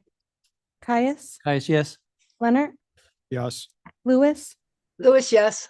Linder? Linda, yes. Sanchez? Sanchez, yes. Strathman? Strathman, yes. Surges? Surges, yes. Tepe? Tepe, yes. Williams? Yes. Roth? Roth, yes. Mr. Roth, could you do number B as well, Okay, or letter B? it's on page 692. Let me get to it. Resolution number TMP-25-1185, creating the position of a Kane County historian. Gums will move. Thank you. The reason for this is that we know we are. Can we get a approaching- second? Oh, Second. second. Bates will second. Second, Ms. Gums, thank you. we're approaching the 250th anniversary of the United States, and we have a subject expert who has long served the county. But this position is available via the state. It is of no cost. It'll be a voluntary position, but we have to create the position to make sure that it is duly noted that we now will have a county historian. Some municipalities and counties have poets. We will have a historian. And it is the goal of the historian to create documents for us, to actually document the true history of Kane County as from its early onset to what we are now, and perhaps even before the county was actually formed. So I think it'll be of great value to us. Individual? I think you may know the individual. I want to get the position approved. Oh, I'm first. sorry. Oh, So you got to vote yes to find out. sorry. This is a very historical resolution. This is a historic surprise. I'll have that individual speak at the board meeting. So this is just the creation of the position. The only requirement of this position is that the state does require that we have a safe to put historic documents in. So I know that there's a variety of safes around. I believe that Third Street Courthouse has a safe that they have just opened and that has been volunteered, a walk-in safe that could possibly be used to store historic documents. And then the comment was, we'll simply scan them and put them on a flash drive, which we'll put in the safe. So this is just a celebratory position, and I think it'll bring value to all of us to have the capturing of our history in perpetuity. So that is the reason for this. So in a second, Yes, we do. and any questions on this? Seeing none. Allen? Alan, I. Bates? Bates, yes. Gums? Gums, yes. Juby? Juby, aye. Caius? Yes, yes. Leonard? Leonard, yes. Lewis? Lewis, yes. Linder? Linda, yes. Sanchez? Sanchez, yes. Strathman? Strathman, yes. Sturgis? Yes. Pepe? Tepe, yes. Yes. Roth? Roth, yes. All right, Mr. Caius? Madam Chair, Gums. Yes, Ms. Gums. Yes, ma'am. I will be moving and asking for a second to return the Riverboat resolution back to the Riverboat Committee. After looking it through, I actually think that there's two options, and I would like to see that happen at the committee. We readjust some of the things that have been allocated, or we actually allocate the requested monies because the monies are there. So I would like it to go back to Riverboat for those reconsiderations and ask for a second. Surges seconds. All right, we have a motion and a second to move this back to the Riverboat Committee. Are there any comments on that? We have to Yes, take I vote have a on that. comment, Caius. Yes. Madam Chair, absolutely. may I have the floor? Well, okay. I think that that's fine, and that's certainly what the board can do and the executive committee can do. If there is something that the committee would like to see, I'd like to have it discussed here prior to being sent back to the committee so that we as a committee will have more insight on what we need to provide to make sure that this thing's passed. Obviously, well, I'll just say that. Good. Yep. Okay, I have a So question. discussion should follow, and I would like some moments to explain our rationale before we send it back. Very good, absolutely. But I have a question for our ASA. When we do this, this is pending budget, and it's impacting not just this, but it's impacting the greater budget completion. Can we get this? It's Wednesday. We have a board meeting on Tuesday. Perhaps they could meet on Monday, hypothetically, the Riverboat Committee to amend this. Could it then be brought forward to the full board as amended? Yes, it would need to be essentially passed. And then using your discretion to put it on the agenda would need to be done, but you would need to hold off the agenda being posted until they're able to send it to you. Alternatively, this discussion could morph and we could have an honest discussion of what you actually want the distribution to be amongst this group. And then make amendments to it to send it directly. Correct. Either is possible. Time will be tight on the first option, which is why I throw out the second as an option. If this group has a particular thing, as Mr. Caius is, I think, kind of alluding to, that they want to do, time-wise, the easiest way to do it would be to do it right now. Or you could simply pass it to county board. There could be, have a conversation, and then the changes can be made at county board. Those are your three options. All right, I prefer the last two, for timing. Point because of order, the motion is to send it back. Is that Yes. correct? So we've got to take a So motion. is that a correct, is it to, We have to take a vote on that. I actually, Madam Chair. Yes, yes, ma'am. Thank you, Mr. State's Attorney. There's quite a few suggestions that I would have, and I'm not, there's things in here that I just don't agree with. So I would vote no on it, because of those things. I think that, And then, so that's why I'm asking Mr. Caius to go back to the Riverboat Committee to have a further discussion about some of the unanswered asks. And I'd be glad to talk to you about those outside of here or even here. I mean, there are things on here that I can't support. I do not support the internship. I don't. So I can't vote yes on that. I would prefer that it goes back to your committee for further discussion. That's all. Mr. Leonard? Thank you, Madam Chair. I would also like to have this go back to committee for the reasons that the state's attorney mentioned at the beginning of the meeting. There was some miscommunication. This does affect the general fund budget in some respects. And I think it's important that we revisit this. I'm not saying we have to change anything, but I think we need to revisit this at the request of the state's attorney's office. And I'm open to whatever Mr. Caius would want to schedule with respect to a meeting so that we can do that. Okay, Ms. Strathman? Thank you, Madam Chair. Is Monday not a holiday? It is. So that would be difficult. That'd be very challenging, very, very challenging. What is it? It's Veterans Day. Yeah, Yes, of course.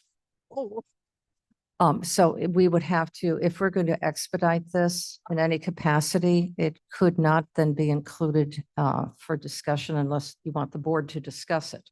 I don't think it needs to be expedited. That's my opinion. Well, just for budgetary purposes, because we have to have it passed by the board. Yes, sir. Yes, I think the riverboat, and Mr. Caius, please correct me if I'm wrong, but the riverboat grants are separate from the general fund balancing that budget. So we don't necessarily have to approve the riverboat funding before we approve the budget for the general fund for 2026. However, in the case of Ms. Mosser, State's Attorney Mosser, we have removed funding that she has requested, which is going to have to be adjusted versus if she keeps all programs exactly the same, which she expressed a desire to do so, with money being cut for general operations, that money would have to be transferred back to the general fund so those general operations can't continue. That is an amendment we can do. I think it should be an amendment. Well, I think we need to discuss it first. then again, Mr. Caius, of course. Ms. Allen had her Ms. hand up Allen- there, but Ms. Allen, why don't you go ahead? I would like to have, I think that as opposed to sending it directly back without any discussion, that is important for us to, as a committee, the executive committee, establish some parameters and send it back so that the committee has something to discuss rather than just waiting and then having it back at the committee to send here. Let's make sure that we make it clear. I understand it may take some time, but I think it's important that we have the input, and each of us may have something in here that they don't like, but that doesn't necessarily mean that we would change everything in this. So I appreciate your sentiments, but please allow everyone in this committee to have their say on this so that when we go back to the subcommittee, we can then have some good standing points to begin from and then make some headway on this thing. So on that, after Miss Allen gets done, I would like to go back and just walk through the way we went through it in committee, if you didn't get a chance to listen to it online, to arrive at our conclusions, because I think they're sound in certain respects. So Very good. Ms. Allen? I think I should probably let Mr. Caius finish his thoughts. I just want to say that though I'm not a member of that committee, I did sit in on all of the meetings. So I was aware of the discussion, and if anybody says anything untoward, I'll be glad to report it. You have a comment? I have a point of order question. We have a motion and a second to send this back. Does that preclude our ability to discuss individual things on here? Do we have to take that motion first? And if it passes, it goes back. If it doesn't pass, then we can open it up to have discussions. I have questions about these things too, but in my understanding, when you make a motion to send it back, we can't discuss that, which I think is incredibly unfair. The motion is just to send back. I'm agreeing with it's you, a- Mr. It's a Caius. procedural motion, so the discussion needs to be revolving the procedure only. So if you guys don't want to send it back, or if you want to withdraw your motion such that it can be brought up formally, then that's a different way to handle it. But right now, the only thing that's pending before this body is whether to send it back or not. All right, so let's take the vote on that. Mr. Sturgis, before we take the Madam vote. Chair, I had voted this, I seconded it to send this back and politely, I'm not prepared to have this discussion right now, but I'd be happy to get everything in writing, my concerns, which some of them have already been sent. But I'm happy to put those in writing, but not have them verbally here right now with a gun against my head. So my second to send this back to committee stands. Stands, all right, so we're ready to take the vote. This is simply. Madam Chair. Let me finish my sentence, please, and then I'll recognize you. This is simply to send this back, this resolution C, send it back to the Riverboat Committee for reconsideration. All right. Yes, ma'am. I feel that sending this back without more feedback to the committee is in many respects not respecting the special meetings that they had and the work that has been put in by the Riverboat Committee already. So I will be voting no. Okay, very good. Well, let's take the vote. Allen, no. Bates, no. Gums, yes. Do we know? Caius, no. Leonard, Leonard, yes. Lewis. Miss Lewis, Anita? Linder, Linda, no.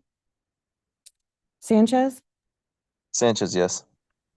Strathman, Strathman, no. Surges, Sturgis, yes. Tepe, Happy yes. Williams, No. Roth. Roth, no. And Miss Allen? I mean, sorry, Miss Lewis, sorry. Anita? Okay. All right, it fails. So it fails. Fails. So we can discuss it here. So then, Madam Chair, I would then go back to our previous procedure, which is to present item number C off of consent, a resolution authorizing Grand Victoria Riverboat funding for internal projects for fiscal year 2026, which is TMP 25-1184 for $4,063,602. It's on page 695. I would move that and ask for a second. Judy Strathman, seconds. second. Ms. Strathman seconds. Alrighty. And then I would prefer, if I can, since I moved it, would just to begin discussion and kind of take you back to the logic. Hopefully I can get my head back All right. together here now. Okay. On this one, We're going to be opening this up for discussion. we'll be open for discussion. I would like to have the first shot at it because Yes, this is absolutely. what we decided at the committee here. This is what the committee decided. Give me just a second to get my thoughts back in order here in my paperwork. What we did as a committee is that God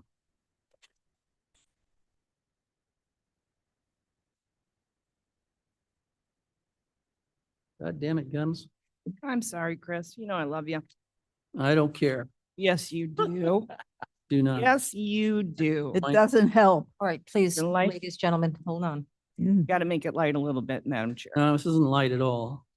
This is bad procedure. No, it's not. Now I'm, All right, Mr. Connors, please. Take your time, Chris.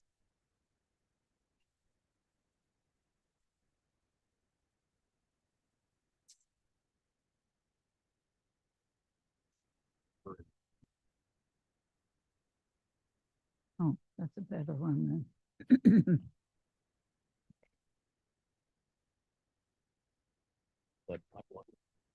Madam Chair, would it be helpful for us to take a 5-minute break? can we take a 5-minute break? Gums will move for recess for 5 minutes. Ms. Juby, that's an exceptionally good idea. Thank you. We'll be recessed. We will come back at 10:50. Yeah, sure, yeah, we should have some- yeah. I offer you a free. I think we all need a.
All right. Hi, everybody. We're back. Clerk, could you call the roll? Allen, Bates, Here. She's saying we shouldn't hold on. Caius, Guys present. Leonard, Leonard here. Lewis. Lewis here. Thank you. Linder, Linder here. Molina, Sanchez, Sanchez present. Strathman. Here. Surges, Surges is present. Deputy here. Williams, Here. Roth, This here. Keurig. I'm here as well. All right, we're continuing our conversation on item number C, which is off consent. And we're turning the mic over to Mr. Caius, who's going to tell us why the decision was made by the Riverboat Committee to bring this forward as is. Hopefully it will give you the process. The idea was that we agreed as a subcommittee. We were presented with the original documentation, which I believe is available. This is a modified one. Do we have the original? It just changes. The only thing that changed off the original are these, those four in orange. We referred to the last year's budget as opposed to raising them. All the other things that were on the proposal by the staff remained the same on the what we passed. And then I asked if the committee was interested in using any reserves. Because as the reserves, you can see there on the bottom in the center, the far left column there, we have the estimated amount available for funding was fiscal year 2026 was 4 million, et cetera, et cetera. We have unobligated funds, which means that's the reserve that we have been carrying that John Hoshite built up over a number of years when he was chair of the committee. And then with the ask, that's the 5,200,000 there on the third row there. And that would then, that means there's the ask is more than for the amount there that we had in estimated amount we're expected to receive. So the committee decided to not use reserves. That meant that we finalized the last amount at, I believe, 489. Yeah, the top line, 4,896,289.97, and keep the $4.5 million reserve. Now, that was just the consensus of the committee, so we moved from that point. So we knew that we had we did not approve what the original was offered by the staff, which would have been a $5,201,765. We didn't use reserves. That left us with 496. That $5 million didn't include any externals. That was all internal to be used. That budget up on top there of all of those that were submitted would use everything. There would be no external grants as we haven't had in the past. I asked the committee if they were interested in discussing a 80-20 split or whether to split the money, whether to actually have the externals or exclude these externals and dump everything into the money that we're going to spend internally, which again goes to projects for the community. It's not like my favorite saying is I'm not paving my driveway with it. It just goes into the internal things that we have here, like as the state's attorney explained, those programs like that, and certainly worthwhile and valuable programs. And we discussed since we decided to approve the split for external and internal, and that meant that we would, I asked what should the split be? And we discussed an 80-20 split, and that would be 80% internal and 20% external. Then with that amount, I think was Mr. Leonard proposed that if we held the state's attorneys ask from last year to what it was last year would give us, that's funds number 221, 222, 223, and 230. At the 2025 levels, that would give us the item that the amount that we proposed on the lower right-hand corner there, which is the $4 million, 63,000 for internal and 17%, which is approximately an 80-20 split. We leave 832,000 for externals. And that's how we arrived at that figures. Part of the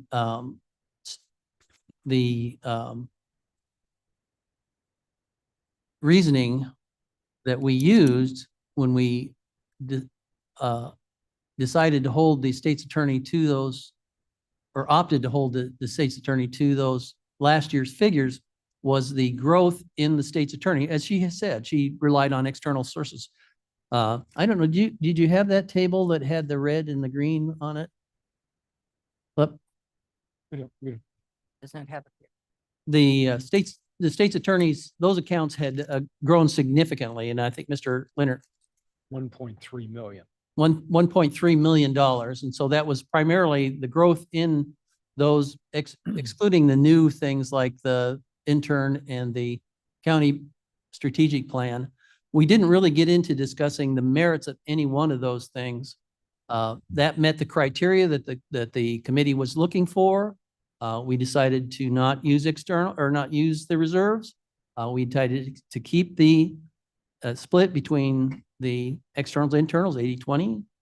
And that was the funds that had grown the most over that period of time since 2019 were the state's attorneys. So, and they were up any number of amounts, which is like 200% in some cases, year after year, year after. So that was what that's how we came up with them. And I'll see if I can get that. Could I ask a simple question? Yes. I'm just a little bit Oh, lost. your simple questions. No, so there was a motion to move this back to committee that failed. Bill. Correct. So now this is the motion to spend which one of these Well, columns that's the question. This is the motion to spend it as is up there. on the That's left? The far right. The bottom down there would be 800, the 4 million in the internal and external that 800,000.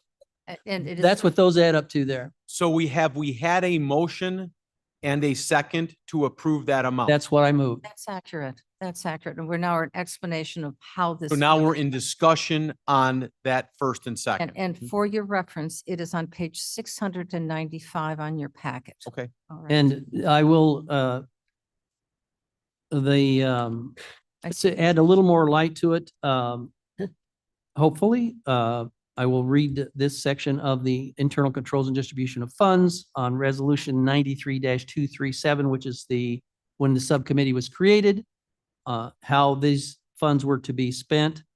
They were for, we would get a disbursement of funds received from the Community Improvement Fund, which was what they identified it as back then, for supplemental revenue to the departments within the general fund to enhance the operations of the county programs affecting education, economic development, and environmental issues.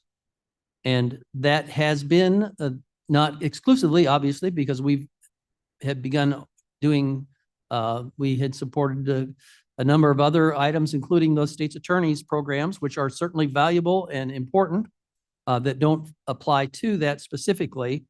And it says here, such programs are illustrated by the following list, which is not binding or exclusive.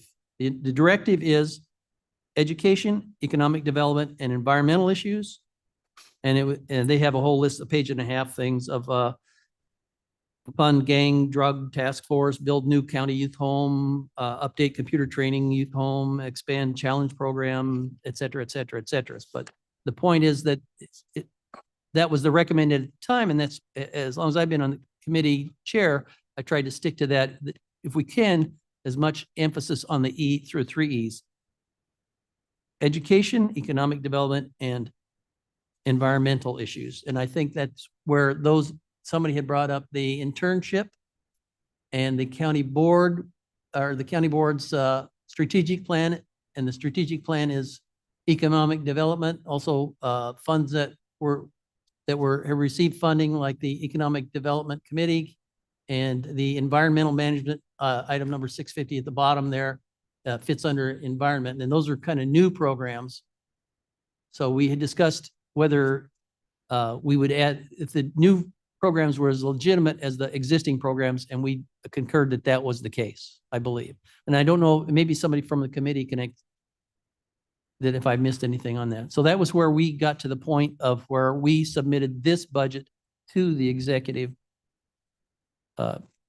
committee as a subcommittee. There has been discussion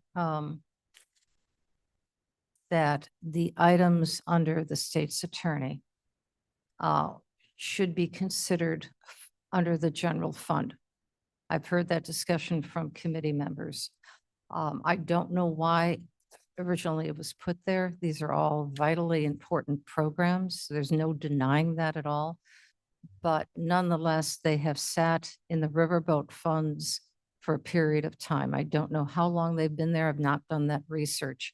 And perhaps the reason why is because of these programs, there perhaps was not enough money in the general fund. That's the only thing that I can think about, why they were put into this opportunity of this riverboat grant money.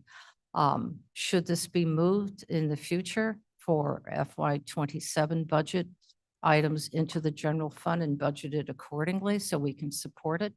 I would make that recommendation, but that recommendation, of course, has to be made by the board to move that forward so that it does get moved into what I think this has been told to me by many board members that would be a more appropriate funding stream for these.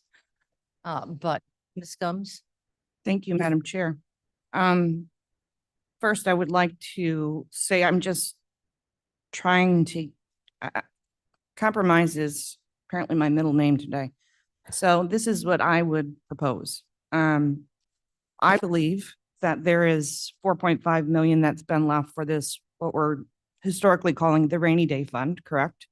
So let's keep calling it that. If we were to grant, and this is what I would like to see happen, if we were to grant all of the requests and give everybody what they wanted, that would leave the account with 3.6 million. And I think that's perfectly sufficient for a rainy day fund. I would, and that would include everything from the internship program all the way through the recycling program. I would vote yes if we gave everybody what they asked for. I don't think that dollar amount, 3.6 million, is insufficient for a rainy day fund. So I would like that to happen. If I could ask Michelle a question on that, because I'm not understanding. Wait, hold on a second. Time out. Thank you, Madam Chair. Rathman. And if you would make a motion to that, I would give you a second. I will move. Please do. Can we have more discussion? Well, we have more discussion, but I will make the motion eventually. You will, I will make that. I will move that then. If everybody And agrees. I'm sorry. Could we, I will move to give everybody what they asked for. I think, The okay. dollar amount, I believe, is When appropriate. All right, you, appropriate. Okay. hold on. Well, Can we, no, hold on a second, please. Pause. I don't want to stop anybody from talking. All right, so- no. I just want to just suggest words for the motion. So- That you would like to remove, what was the amount from the reserve fund? Well, maybe I can get a little clarity as well, because I'm a little confused here. So under the new riverboat funds requested as budgeted amount, it's $5,201,765. And then there is the total requested for 2026. What number do we use there? Can somebody help me there? Can you pull Chris Dahl? We hadn't put him. If everybody got everything they wanted, what number would we use? The 5.2 or the 5.7?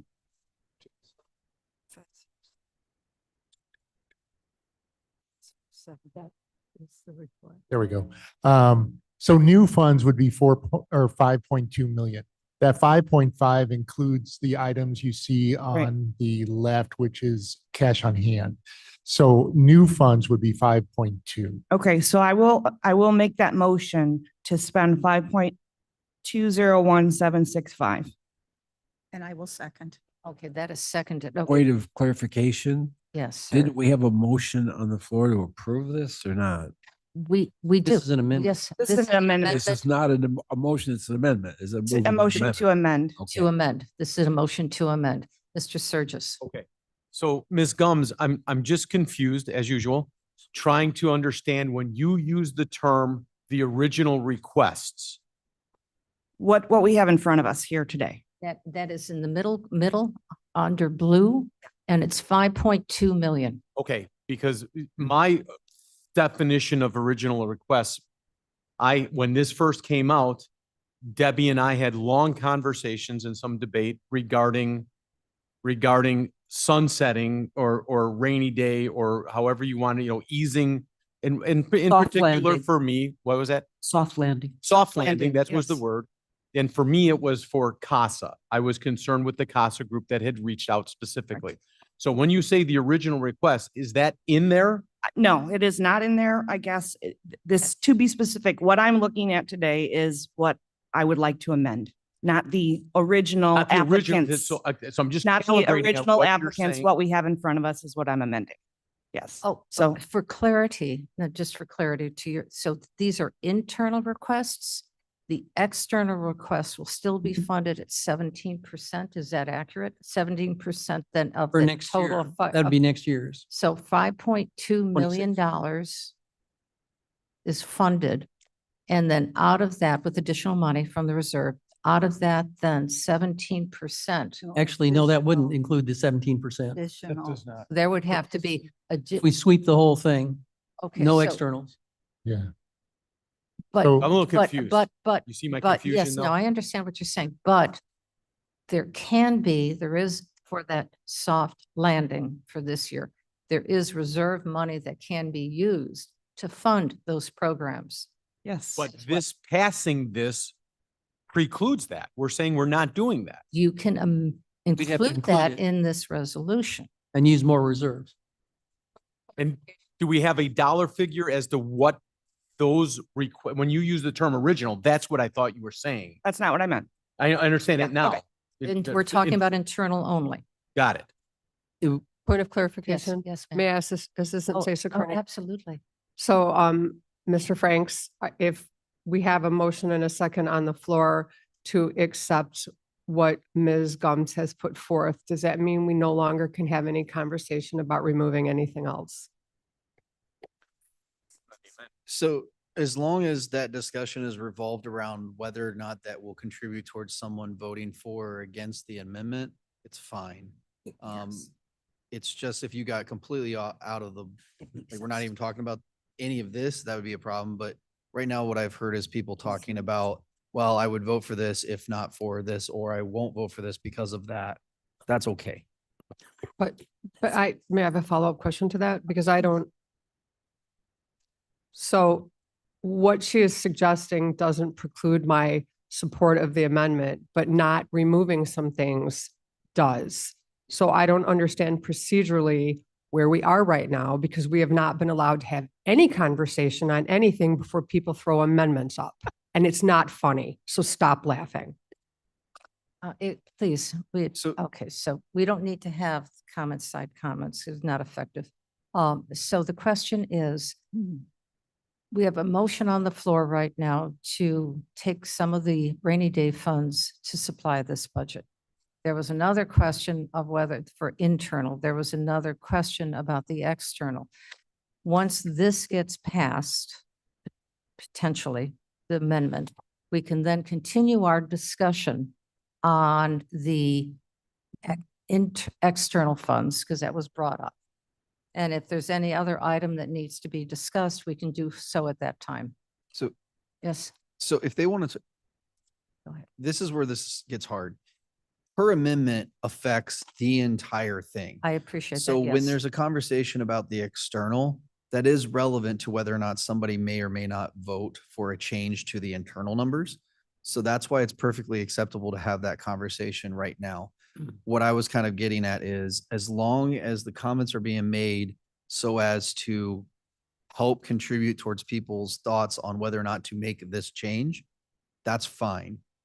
General comments or statements that don't really relate to that, that's where the line is. So I'm trying to give a generic answer such that this will be applicable not just to this, but going forward. Amendments that are basically conclusionary to the whole resolution, pretty much anything's fair game as long as it's related to the resolution. All right, if we have two of our staff members wanting to speak, Mr. Van Kerkhoff. Sure. I just want to make a suggestion that maybe you first address the internal requests by the different departments and decide on that funding amount. And then do a second amendment to determine what, if any, dollar amount for the externals. And then recognizing that both of those, if they exceed the Riverboat Committee's request, would be using the unobligated funds or the reserve. Okay, the rainy, as we call the rainy day funds. Yes, ma'am. So I have questions on actually I have questions on three of the things that were presented that are not affected by the amendment. The first being the internship program, which I thought as a board, we had decided we were not going to do. And I see it in here. And I didn't think we weren't going to do it because we didn't have funding. I thought we weren't going to do it because it wasn't the right time now. I'm also concerned about the strategic plan, which was in the 25 budget for 100,000 or 127,000. And now there's another 100,000. We should still have that money left over from the general fund where it was originally done. And I was under the impression that anything we were doing for the sesquicentennial was going to be raised through private funds, and I don't consider the Riverboat a private fund. So I would like those three things removed from this. If they stay in this, I will be forced to vote no. Thank you. All right, I can, Kathleen, can we address the funding for the strategic plan? And then Mr. Roth. I'd like to. Oh, sure. Well, she's getting ready. Absolutely. Okay. Over the last two Riverboat committee meetings, the last one of my recommendation was to show what the 25 request was. And that was presented at the September 25th. That column's now been removed because part of the decision on whether we approve, I wanted to see how much of an increase did any of these requests go from 25 to 26. Because that I think it's very applicable on a decision. If someone's asking for a lot more than everyone else, that needs to be part of the consideration. So I'd like if we could, and I don't know if we can do this as a working Excel file like we did the last time. No, the person's not available. That Excel sheet that we could bring up at least. From the 25th discussion. Also, If we're going to take a look at line item, okay. then yeah, but Okay. this was going to be bigger picture. Why that is being reviewed. Kathleen, Yes. can you address the issue regarding the funding for the strategic plan? Minutes. Yes. I didn't get a copy of that. Go ahead, please. The contract with the consultant for the strategic plan, the total amount is $127,000. It was budgeted in the 2025 budget. The timeline of the strategic plan rollout is the project is not likely to be completed in 2025. So during the budget process, it was thought best to budget some of that money, some of that $127,000 into the 2026 budget because the entire $127,000 will not be spent in 2025. To date, Our consultant has billed the county. I think there's 3 invoices. It's about $10,000 so far.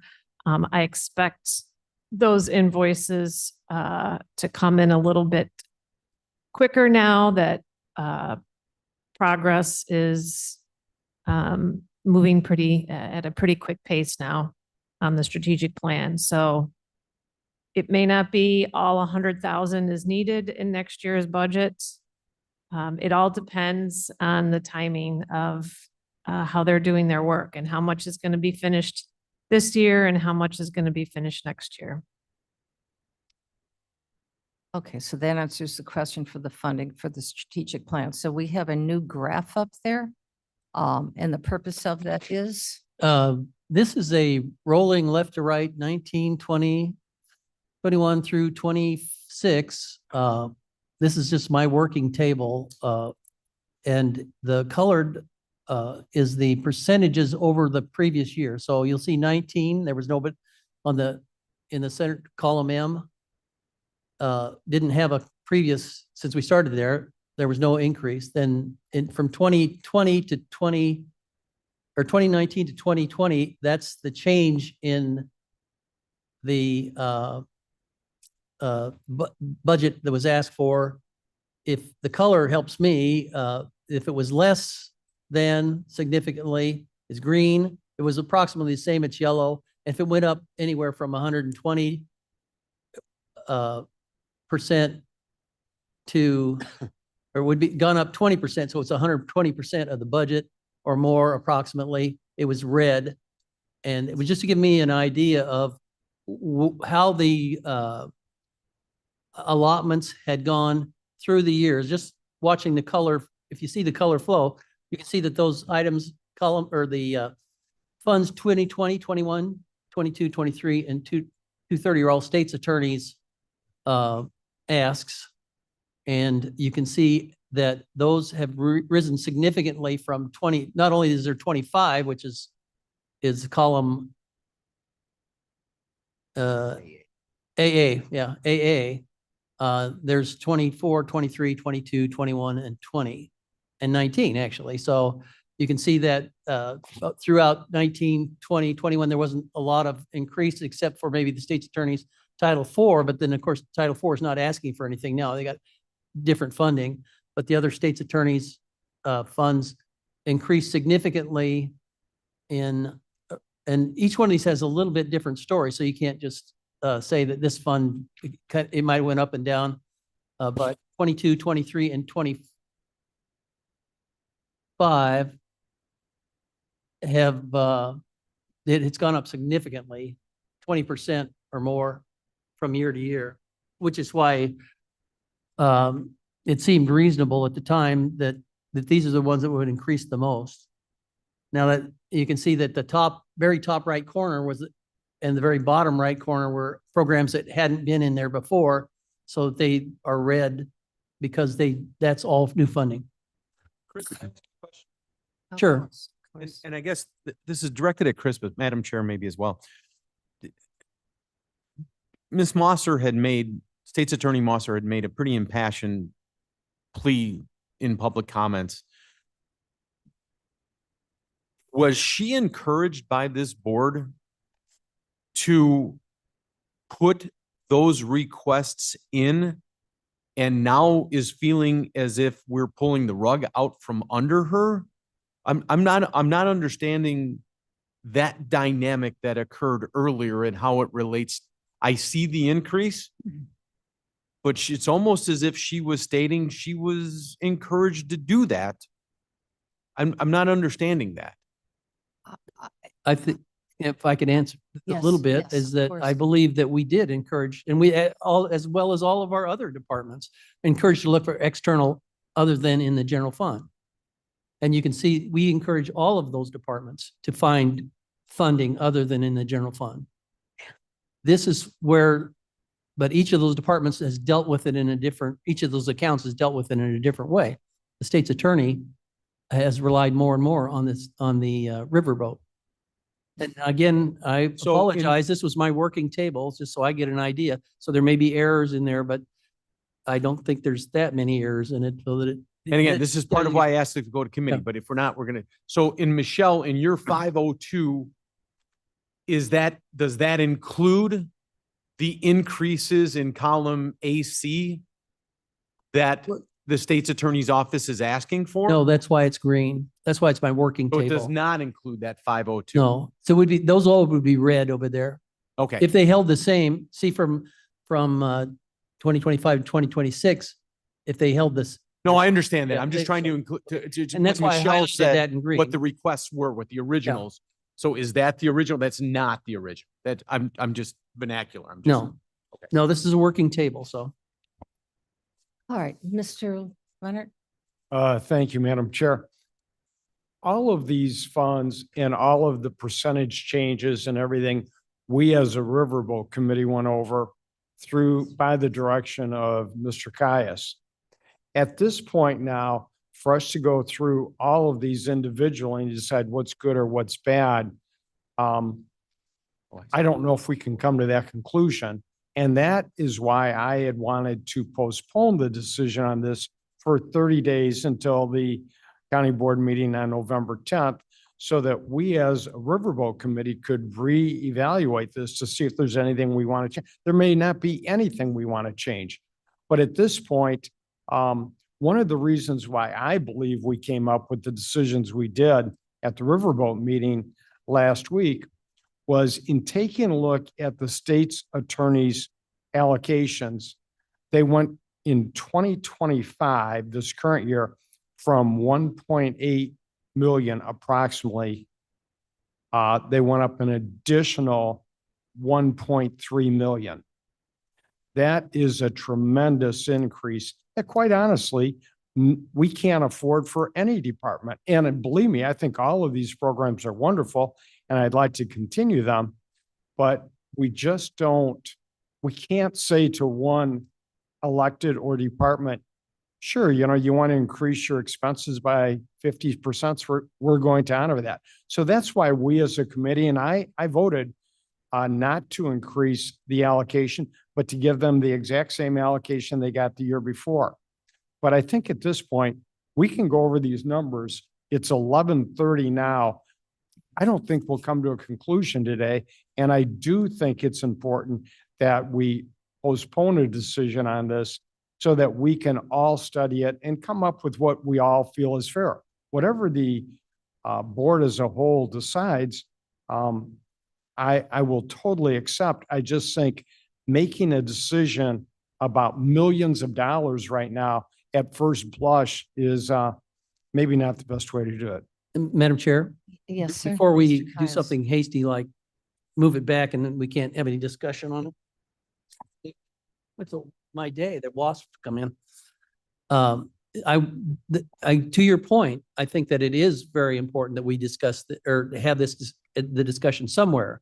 I think that it's very important, since these are the people that are going to be passing it next, that we have a discussion. We don't have to decide that we're going to amend it at this point and we can postpone it. But without everyone's input on it, we won't have an idea of, when it goes back to committee, what we're going to be coming around. And I can call all 24 members or 15 of these, but it takes a lot of time. I mean, I understand 15 guys standing here for 15 minutes adds up, but for one person to call 15 people 4 times so it gets to be a little. I have just a concern, and then Ms. Gumps, please recognize just the timing. If we wait 30 days, and again, going back to November 10th, by then, the budget book has been put out to the public, and yes, it Not can get be it to amended. next meeting. The state's attorney is a quandary, wondering if she's going to have the resources, not have the resources for her own fiscal planning. If it doesn't get passed, our budget starts on December 1st. She's going to have to do a very quick reaction to amend this. I know some people say, oh, she can be prepared for this, but it would happen very quickly, whether or not she's going to be dropping staff and arranging her own programming. And I'm just defending the process because it does take time, because this is a substantial amount of money. It's not something you can say, okay, in or out.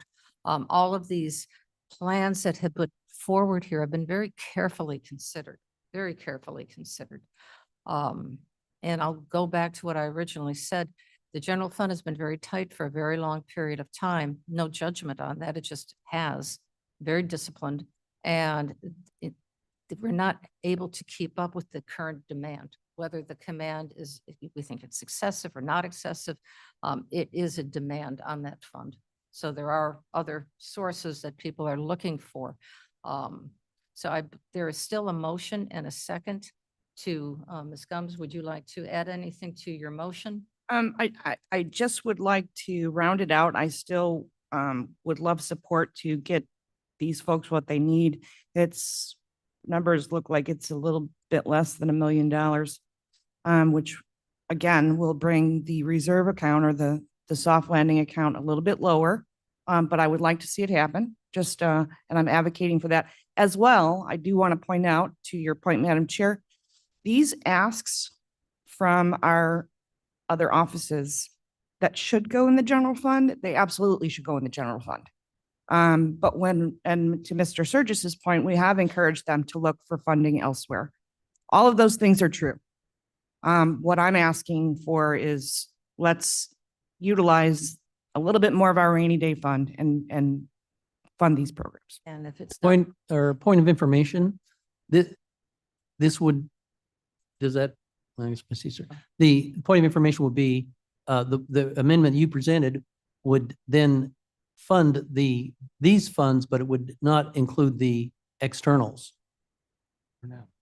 Correct. I'm That just is looking at the document that not this one. I'm looking at the original document that I made the amendment on. that it's just for the internal funds. It was brought up by Mr. Van Kerkhoff, which I think is a very smart suggestion. We can continue this conversation to see if we want to have the external funds included, which would bring down that rainy day fund a little bit more. Okay. All right. I think we're ready. Last comment, please, so we can take the vote. Yes, ma'am. Wow, that's a lot of responsibility. When the riverboat first got started in Elgin, which is where all this money is coming from, it did extraordinarily well. And I think the first year, our share was like $12 million. And that's how we built the Veterans Memorial out on the front. It's how we put in the permeable driveway, also the permeable space over at the stadium. And we never quite got that much money again. So year after year, we drew down on the reserves because they were there. And we said, all of these asks are terrific, including the externals. And we kept drawing it down, and we kept drawing it down until Mr. Hoscheit, as chairman, made the suggestion to the committee that if the riverboat failed, if the riverboat simply said, we're not making enough money here, we're closing it down, we're leaving town, that we would have a lot of people in the community and also in our own county saying, oh my God, what do we do? Hence the soft landing fund. And it was arbitrarily drawn at about 4.5 million. And what Mr. Hoscheit suggested was, these are our reserves. We will keep these as our reserves for a soft landing. And what we will do every year is spend the money that comes in. Our budget will be whatever money comes in. And we will divide it between external requests and internal requests. And over time, it just kind of got out of balance to some extent. The internals kept eating up more and more. The externals kept getting less and less until for some years now, our staff could probably tell us, it has been about 80-20 for a while. So the amount that we have to spend this year is $4,896,289 and some cents. And if we want to be fiscally responsible, that's the money we will spend. We will not go dipping into the reserves. Now, the committee labored long and hard And one of the mantras that sometimes we pay attention to and sometimes we don't is that we'll stay with the 3 E's. We'll try and honor that original request from the casino to do education, economic development, and environmental projects. The other mantra was we will not use this money for salaries. Because if somebody outside in the community, a wonderful social agency, or someone inside here in the county starts using money for salaries, then what happens when it goes away? So that is the ritual that we have tried to honor over the years. And one of the problems has been that there are programs such as the state's attorneys that should be in the general fund because this is manna from heaven money. And if you are building a program, as wonderful it is, and the manna goes away, then you're just stuck. So we've been trying to build that discipline in. And this proposal from the Riverboat Committee is trying to honor that discipline. Only spend what you received this year. Stay in your budget. Then how do you want to spend it? Does any of it go outside into the community or does it all stay inside? And if it all stays inside, are you going to spend more than you have? Or are you going to stick to your budget? And that was the reasoning that brought us to this. So I just wanted to give that back. Thank you. Thank you. Ms. Allen. One more point. Yes, ma'am. Thank you, Ms. Allen. We're talking about Mr. Hoshite creating this mantra, and I appreciate that. I respect that. But I would like to point out, this is decades now. And there was, in fact, uncertainty when that was created. We can be certain at some level there is gambling going on. So I think, no, we're not 100% certain, but I think that certainty level has changed. So I think that maybe we need to change a little bit with it. So I respect the comments, but I think that I would like support on this. That's all. Thank you. Regarding the state's attorney, and then I'll call for the vote. This board ultimately has 2 choices right now with the budget. You Speak up, please. For right now, and we'll call the vote after I have my 1 cent, 1.3 cents actually, that we either fund it this way for the state's attorney as her request, taking it out of the fund balance for the riverboat, or we move that money request back into the general fund and fund that appropriately, which would increase her budget, which would reduce those reserves. So it would be, if you're going to do one, there's choice for either one, but obviously whether or not you want these programs is going to have to be decided upon, or you think that these programs are valuable or not to the county. So let's call the roll. Let's call the roll on this because we could talk about this for. Point of clarification, again, we're voting, the amendment says what again?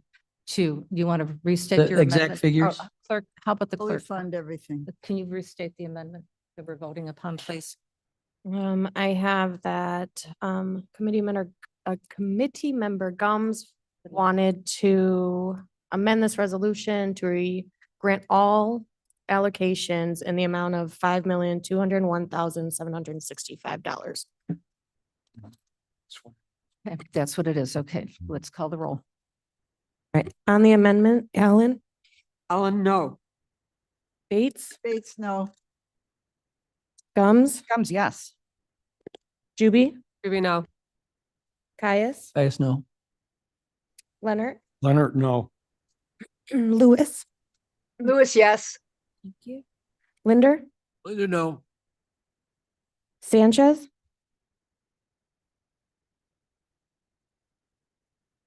Mr. Sanchez,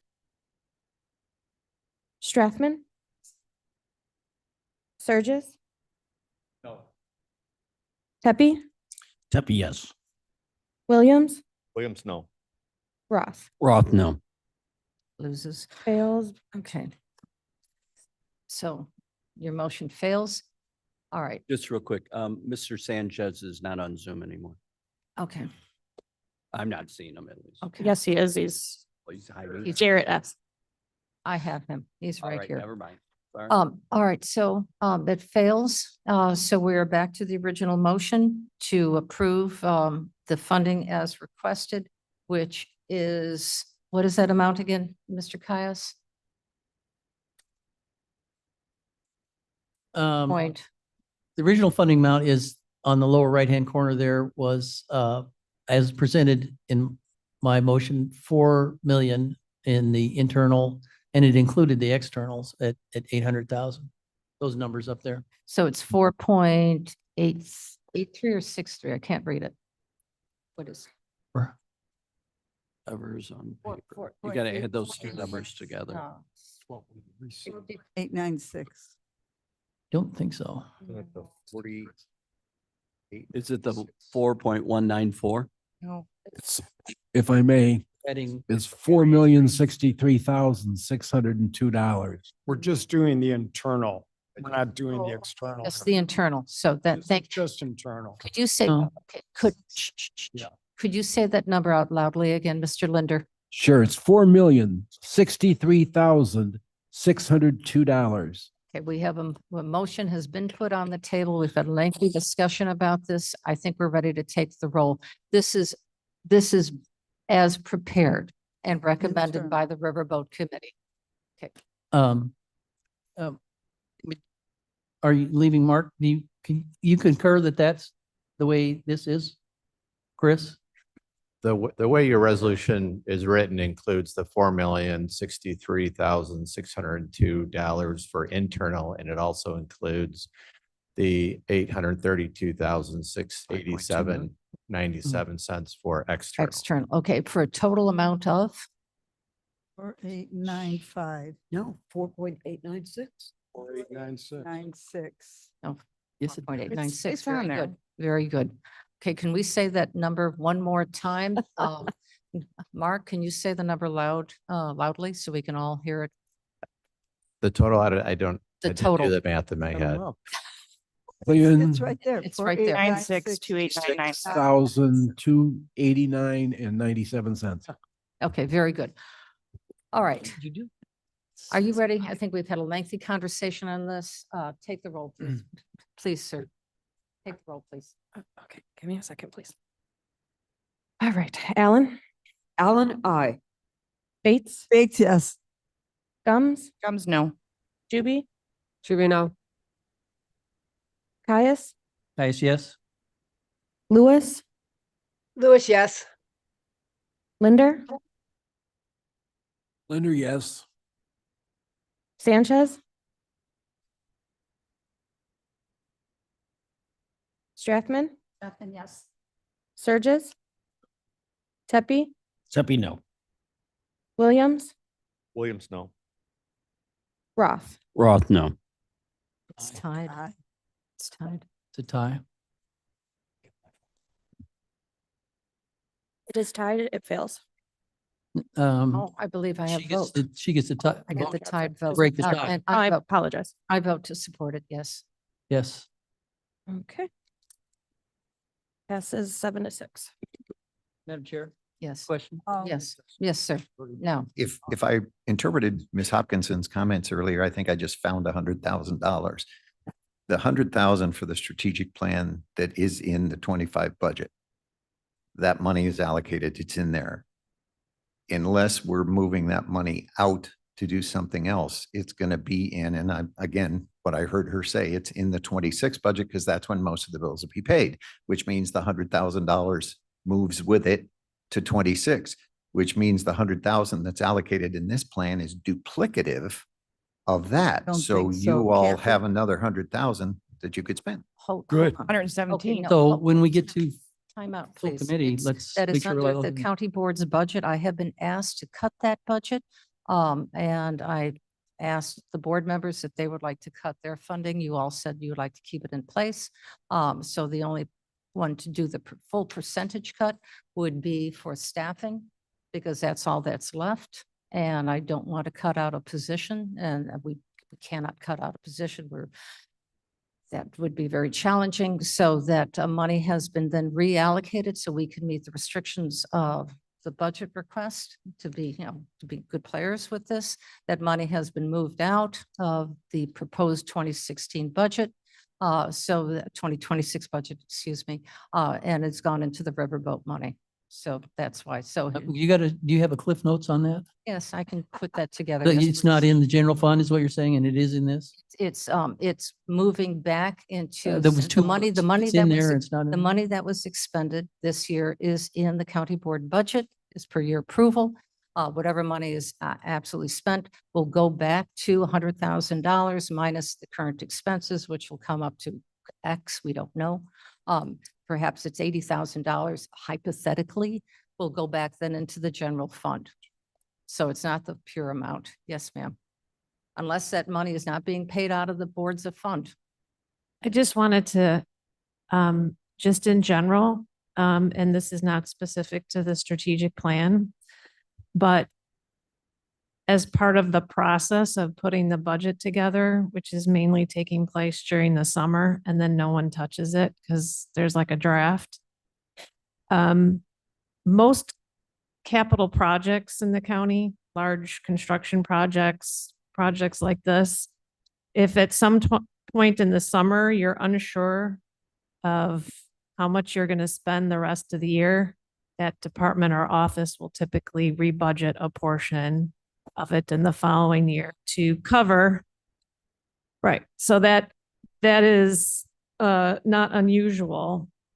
And so back in the summer, when the budgets were being put together, and we did not even have a subcommittee yet for the strategic plan, no one really knew, was it going to even start this year?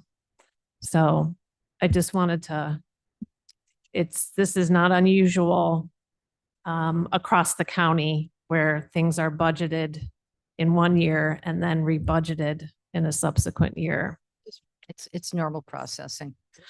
Okay, so, all right, that passed. The radio tower, Mr. Caius? Yes, I think, ma'am. do you have the radio tower? I think that's under you. This is item D, I'm not aware of it. Excuse me. Kane Com. Kane.com? Ms. Guthrie is here. Oh, okay, so it's, okay, no, I'm sorry. So this would be presented by Mr. Roth. We're on item D. And for your reference, that's on page 701.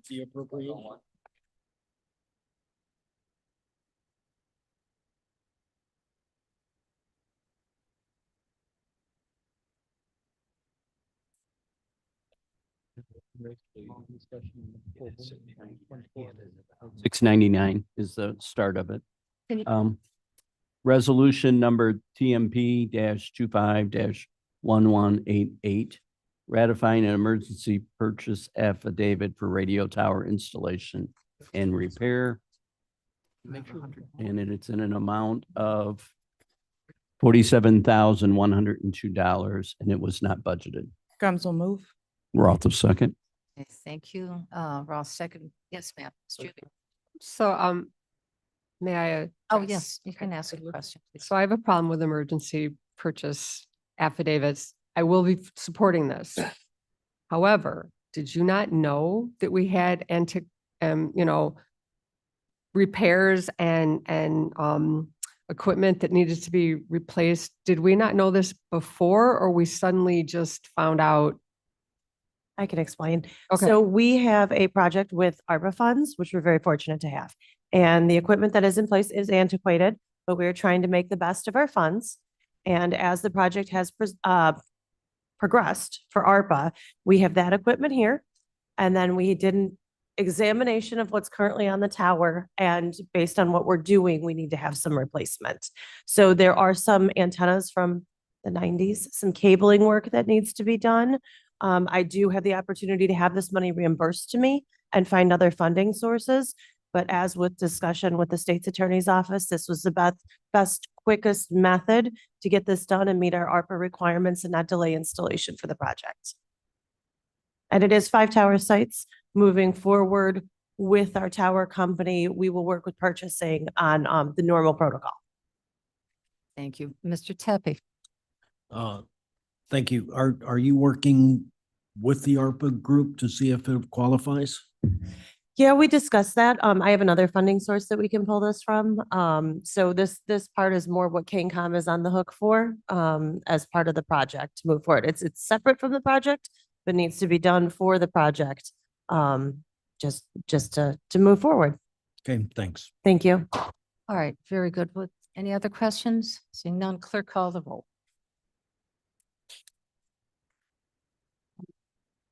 Allen, Allen, I. Bates, Bates, yes. Gums, Gums, yes. Juby, Juby, I. Caius, Caius, yes. Leonard, Yes. Lewis, Lewis, yes. Linder, Linder, yes. Sanchez,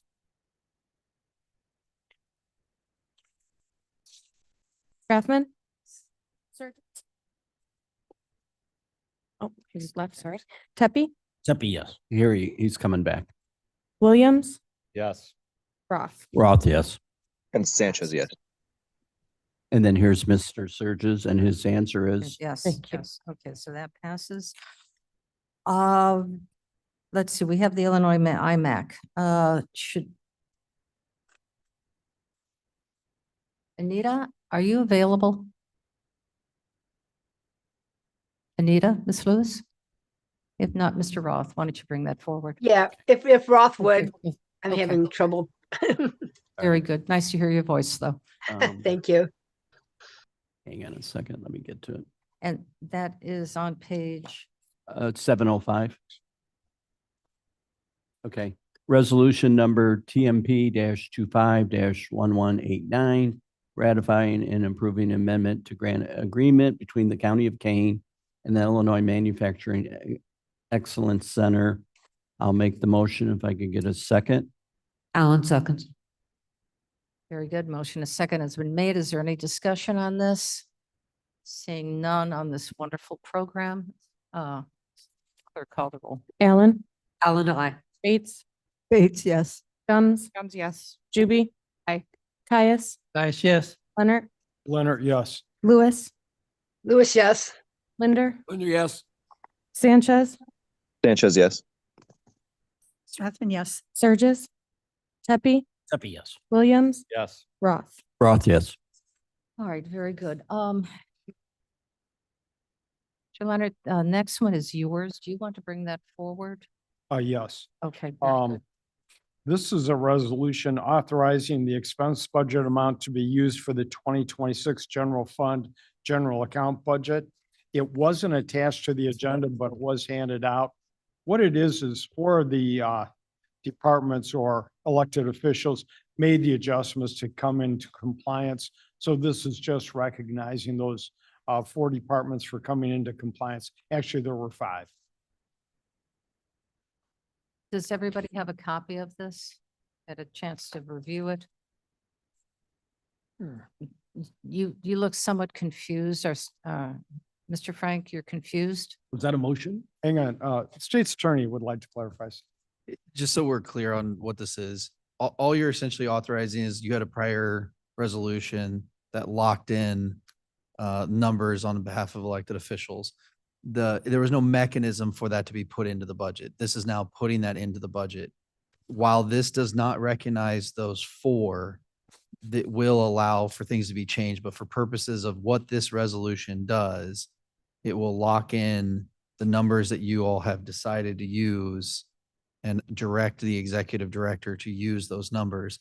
And so we're clear for purposes of a conversation that happened related to internal control.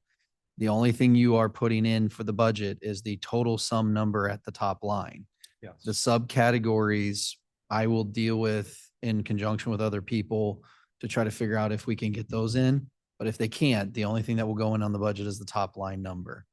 All right, Ms. Hopkinson would like to speak.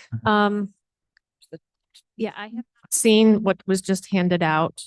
And there were offices just yesterday afternoon making changes to their budgets, which that information would not be incorporated into this. That is correct. So the only way we could really do this, because as we all know, these numbers change daily. This is a moving target. Yeah, It's- so what all this is doing is creating a hard cap for each of the elected officials as based on the numbers you all previously determined in that other resolution. If you all later decide as a part of the budget to increase those numbers, you can do so, but you would need to give some level of direction, or you can make amendments when the budget is brought forward. But for purposes of getting a number down as a result of a number of meetings between Mr. Leonard, Mr. Tepe, and others, including the state's attorney, to make sure that this was in compliance with internal control, all you're doing is creating a hard cap under column B for a total sum. And then the line item of aspects of this will be dealt with accordingly as we go forward. But this is simply to create a hard cap. So I just want to make sure we're clear on this because it's kind of convoluted, but it's being done kind of as the reasons that have been discussed prior. Okay. Tepe moves the amendment. Thank Or you. will second. Thank you both. Of course you both would. Yes, sir. John, I had a question earlier this week that this might seem oversimplified, but in the budget process, does the county board have the responsibility of creating a line item budget for the offices? Or do we just approve a ultimate number, large number, whatever phrase you just used for that? It's not entirely clear, shocking to no one as it relates to internal control. There is no line item requirement. There is an open question of whether or not there's the three subcategories. But what I've said as it relates to the three subcategories is even a subcategory is still under the internal control of the elected officials. So even if you created, even if the board was required to create those subcategories, which the three are capital, salary, basically capital, contract services, and salaries. Even if you did that, the elected officials' internal control would be allowed to change that kind of at their whim. So even if you create it, it's still something they can change. So for purposes of just because of the timeline, because of the meetings that were had, because of all that, we're just going to do a top line number right now. If an elected official would like to go through and do assuming this I understand. I passes. was just trying to understand the responsibilities. Madam Chair, I don't know if I called you or Bill or who I called on this, but I was very confused. Yeah, It seemed a little bit The specific answer ambiguous. is no on a full line item. Okay. Okay, Mr. Tepe, you had your hand up? I just wanted to say that, part of the challenge is we have to publish a budget. Publishing a budget in detail form is typically what we have done. And if we do not have detailed line items for a department, that creates an interesting challenge as to exactly how to do that, which is part of the discussion that's going on. So we're working on that. For a department or an office? Doesn't matter. The state, It's all of them. I did read the requirement, though not in depth, I can admit that, but it did say a detailed budget that has to be presented to the public 15 days before the vote. So, yes, sir. Thank you, Madam Chair. What Mr. Frank said and what Mr. Tepe said is correct. What we put on display for the public will give recommended line items. It can, or we don't have to. If we do, it doesn't matter because under internal controls for the elected officials, we give them a block amount. They can allocate it to whatever areas they want. So I think that's the point Mr. Franks is making. And our problem was, or our concern was, if we don't put line items into the budget that we present to the public, that could create some questions. But once again, we as a board have a responsibility to give one amount to each elected official, and then they decide how they're going to use it. And that was confirmed yesterday at a meeting with the state's attorney. All right, so I would ask a favor, please, of our state's attorney, and if you could expedite this, I keep on hearing from finance with all due respect, a summary statement rather than the detailed statement. I know it's been the practice of the board for however long. Probably the board's been around, and it is the practice of many all counties, I would assume, in the state of Illinois, to give a detailed budget, all line items in there. Our budget book is 300 plus pages. Sometimes it's longer. It's an amazing document to review. That is what is required, and that's what we've always done. And that's what I keep on referencing, that budget book. If that is not the case, and that is not what I read according to what is required by the state, please let us know quickly so that if that budget is still being morphed within those 15 days, it is an estimated budget that can be changed, but it is for the public to review. So they comments, because we have to receive those comments. As you know, we always try to do this as fast as possible. We are in a little bit of a tight spot with all of this because of A, the timing, B, dealing with elected officials, but also the county board.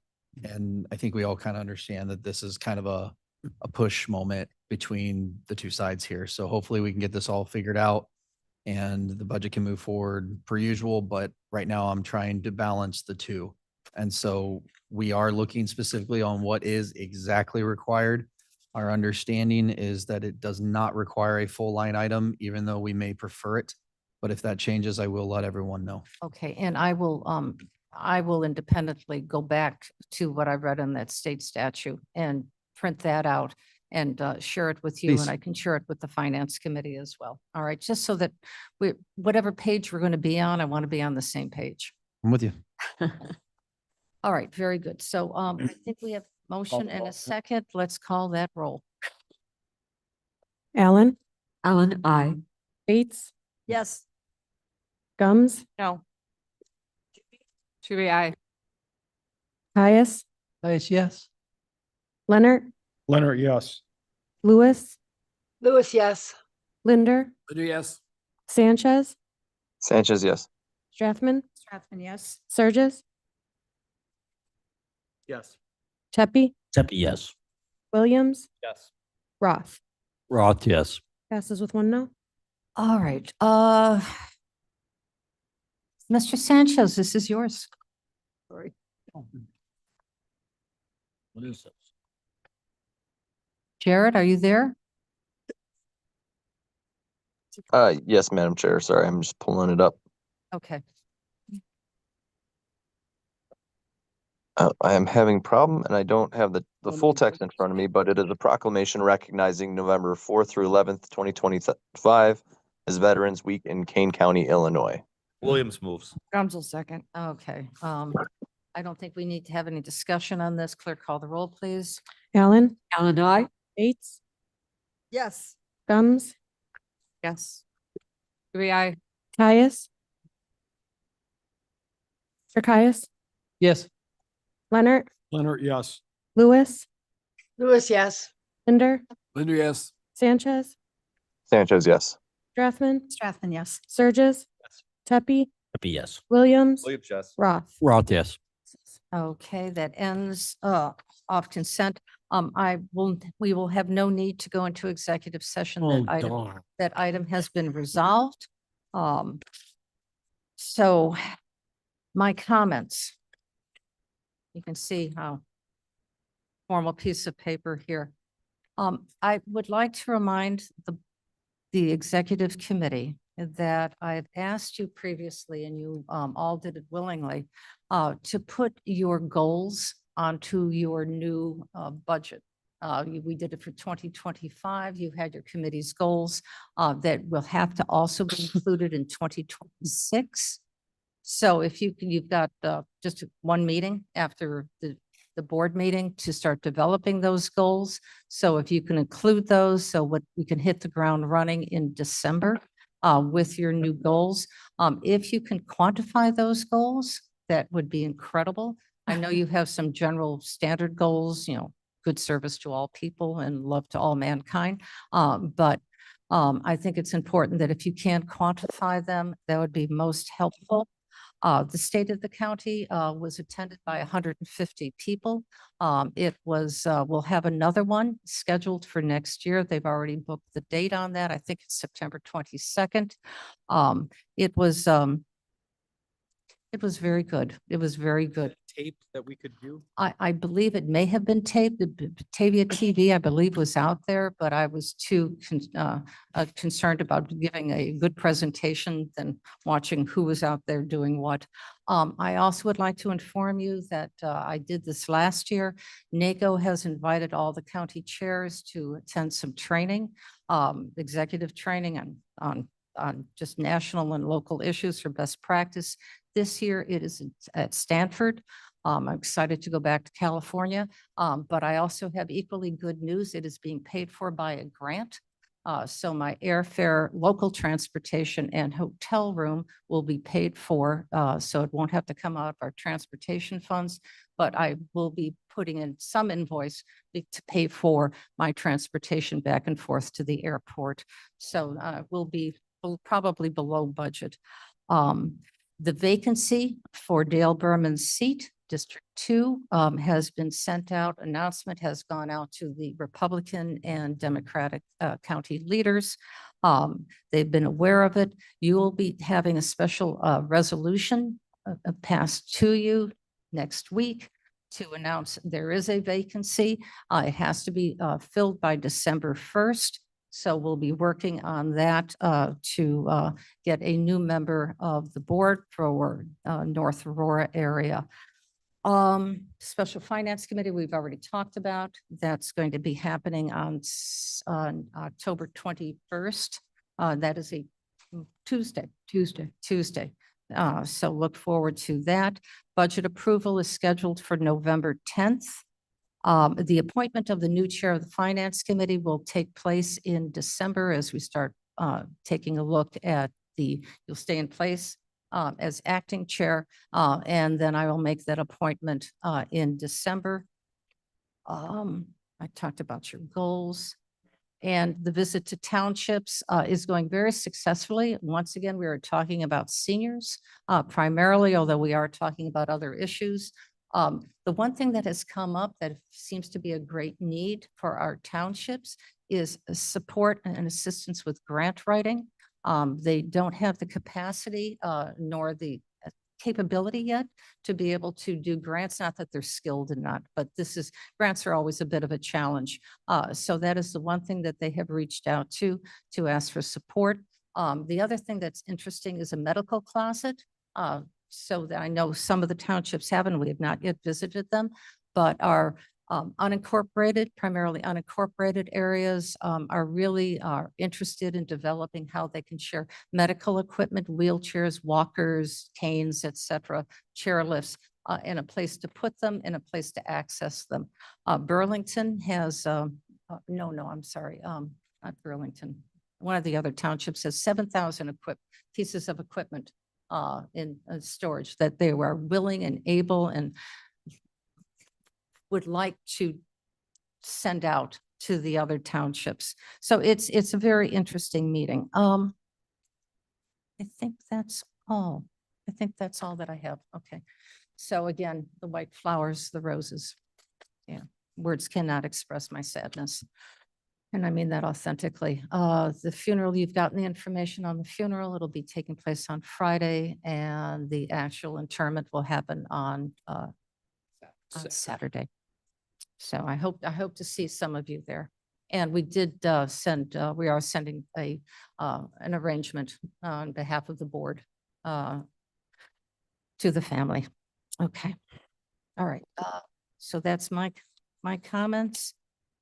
Ms. Gumbs, you could probably take 3 hours for legislative updates. Yeah, I'm not going What to do you take have? 3 hours for you all. I will spare you.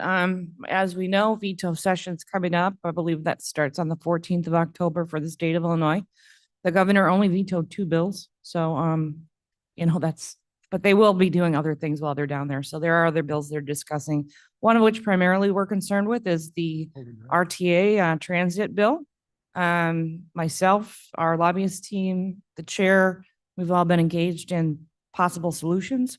something recently that came out was their deficit was roughly $720 million, I think it was. I don't know how it happened, but that got cut in half. So they found some money somewhere, or somebody changed their mind, or I'm not exactly sure. But I will tell you that we've been able to be at the table and have discussions about the governance issue that we've expressed. And there is an appetite to consider our suggestions. So that's good, as opposed to them not being engaged in any way. Doesn't mean we're gonna get it, just means that they're open to it. Federally, everything's shut down. I got nothing to say. We're not getting anything. Hopefully that gets resolved at some point, but you know, we continue to get what I would call, you know, suggested appropriations. They did complete many of the appropriations.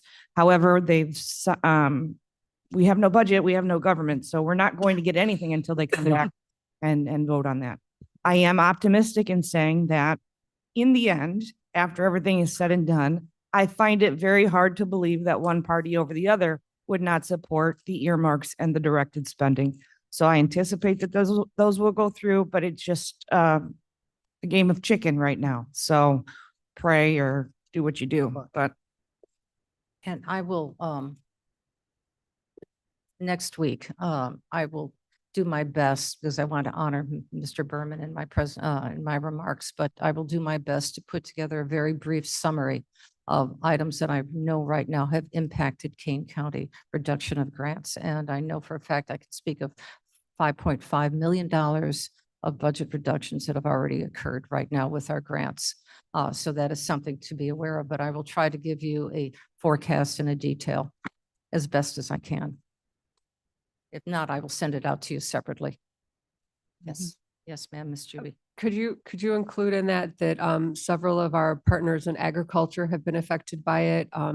The food bank's been affected by it. Our Kane DuPage Soil and Water Conservation Group can't even get into their offices because they're federal offices, so they can't access any information that they didn't take with them.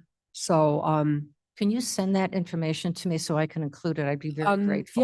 Yeah, I can do that. Thank you. And also, may I add that I think maybe for a second, we could put on our conservationist hats and maybe put a tree out for Dale that we could have on the campus so that we could not only have some place to go to talk to him, but also we honor the fact that he's, you know, promoted the county, and we could do that with a tree. Okay, that's a Can we make fine it an idea. oak tree? Fine idea. Why don't we put some thoughts behind that and bring that to the board? All right. Yes. Committees. Oh, yes, I'm there right now. Okay. Yes, ma'am. The strategic planning subcommittee would like to give a progress report that the dates and times for our town hall meetings have been set. The survey questions that will be going out to our stakeholders have been determined. The stakeholder list is complete and has been sent to our consultants, and the website should be ready soon. And Madam Co-Chair, do you have anything to add? No, Okay. we do have a meeting scheduled after this meeting right. for the subcommittee. But yes, so everything that Maeve said. Okay, very good. Yes. Madam Chair, I have 3 items. Quickly, I took a meeting right before vacation with, and Bill and Chris, with the owner of the Bricks, which is a wedding venue up at the north end, and Ben and his staff regarding the river situation up there. The outcome of that, and I'm going to try and paraphrase this as much as I can. When we took the dam out, all of that silt was hoping to flush through. Yeah, it didn't. It made it like this far and planted right in the middle of the river. And it's just horrible. Ben and his team came out and looked at it and said, listen, we had $3 million to take all that silt out. We only spent $1.5 million. Maybe we got to go scoop some more out. But if you look at the river and how low it is, it's problematic, and I can bring photos back in, but thank you for Ben for making that a priority and taking a look at it. Second item, I was approached by East Dundee, and I'll get this out to Chris and Jarrett. Their administrator called asking for some support for the Hager property site. and what's going on there. And Madam Chair, I asked them to reach out to you as well. And I said, I would love to support it. What is it? I haven't seen the plan yet. And I said, if you're going to send it to me, send it to Madam Chair Sanchez and Cayos as well. So if you'll be expecting that from Erica Storley, that would be great. My final item, at Human Services, we had discussed at this committee back a couple of months ago, this notion of department heads, who they report to, how we evaluate them. That came to our committee, and if Anita's still online, I know she's not 100% today, but Anita has been working with Jamie on that. We have 2 resolutions that are coming through the state's attorney's office that will be in our committee next week. One of them says the evaluations and they answer to the chair. The other one says they answer to the committee heads. Okay, we're supposed to vote on this one or that one. I am not advocating either way. I am just telling you that we can't remain in limbo. Conversations have included, is there a way to hybrid that a little bit? So maybe there's a sponsorship there or type of situation. We don't have that. We have this or that. And we don't have that hybrid model, but that's coming up to our committee. I will do my very swiftest to move that right up to the next committee to take a look at as well. But it's a start swiftly, truly. But There'll be again, a third one if we do the hybrid. I understand that. And I'm thinking that will be a conversation, but we need to do this. Doesn't matter which way, left or right. We just need to do it. And there was pointed out from the state's attorney's office that there are 3 standing committees that right now answer to the chair. And once we pass this, we may want to go back and rearrange those or restructure that to some degree. We get all that, but that discussion is coming up. I think it's important. It's not nothing to be nervous about. I don't want any employee that's listening to be saying, oh my gosh, no, we're trying to make this streamline and fix something that's been ignored. And I'll leave it up to the 24 of us to decide which way that should go. Thank you.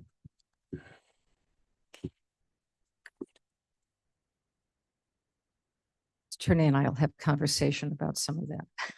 Madam Chair, Yes, sir. are we doing committee reports? Yes, yes, your Okay. turn. Can I do Yes, administration? absolutely. Administration is Caius Administration. Just 4 quick items. We're working on finalizing the capital budget for presentation at admin committee, upcoming ad committee next week, based on the board's guidance. Number 2, the HVAC systems for Elgin Health Building are being installed this week Yay. and next week. Also, the shooting range HVAC replacements and upgrades are also occurring at this very moment.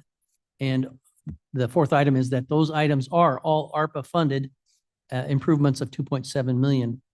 And we're wrapping them up right on time, right on schedule. Fantastic, as always, as always. And Good. thanks to staff and Roger and the staff that. Yeah, absolutely. Anybody else? No? Okay, I know that there's another meeting that is scheduled directly after this. Roth so- will make a motion to adjourn. Thank you, sir. Second, please. Grumps. Then all in favor? Aye. Opposed? No.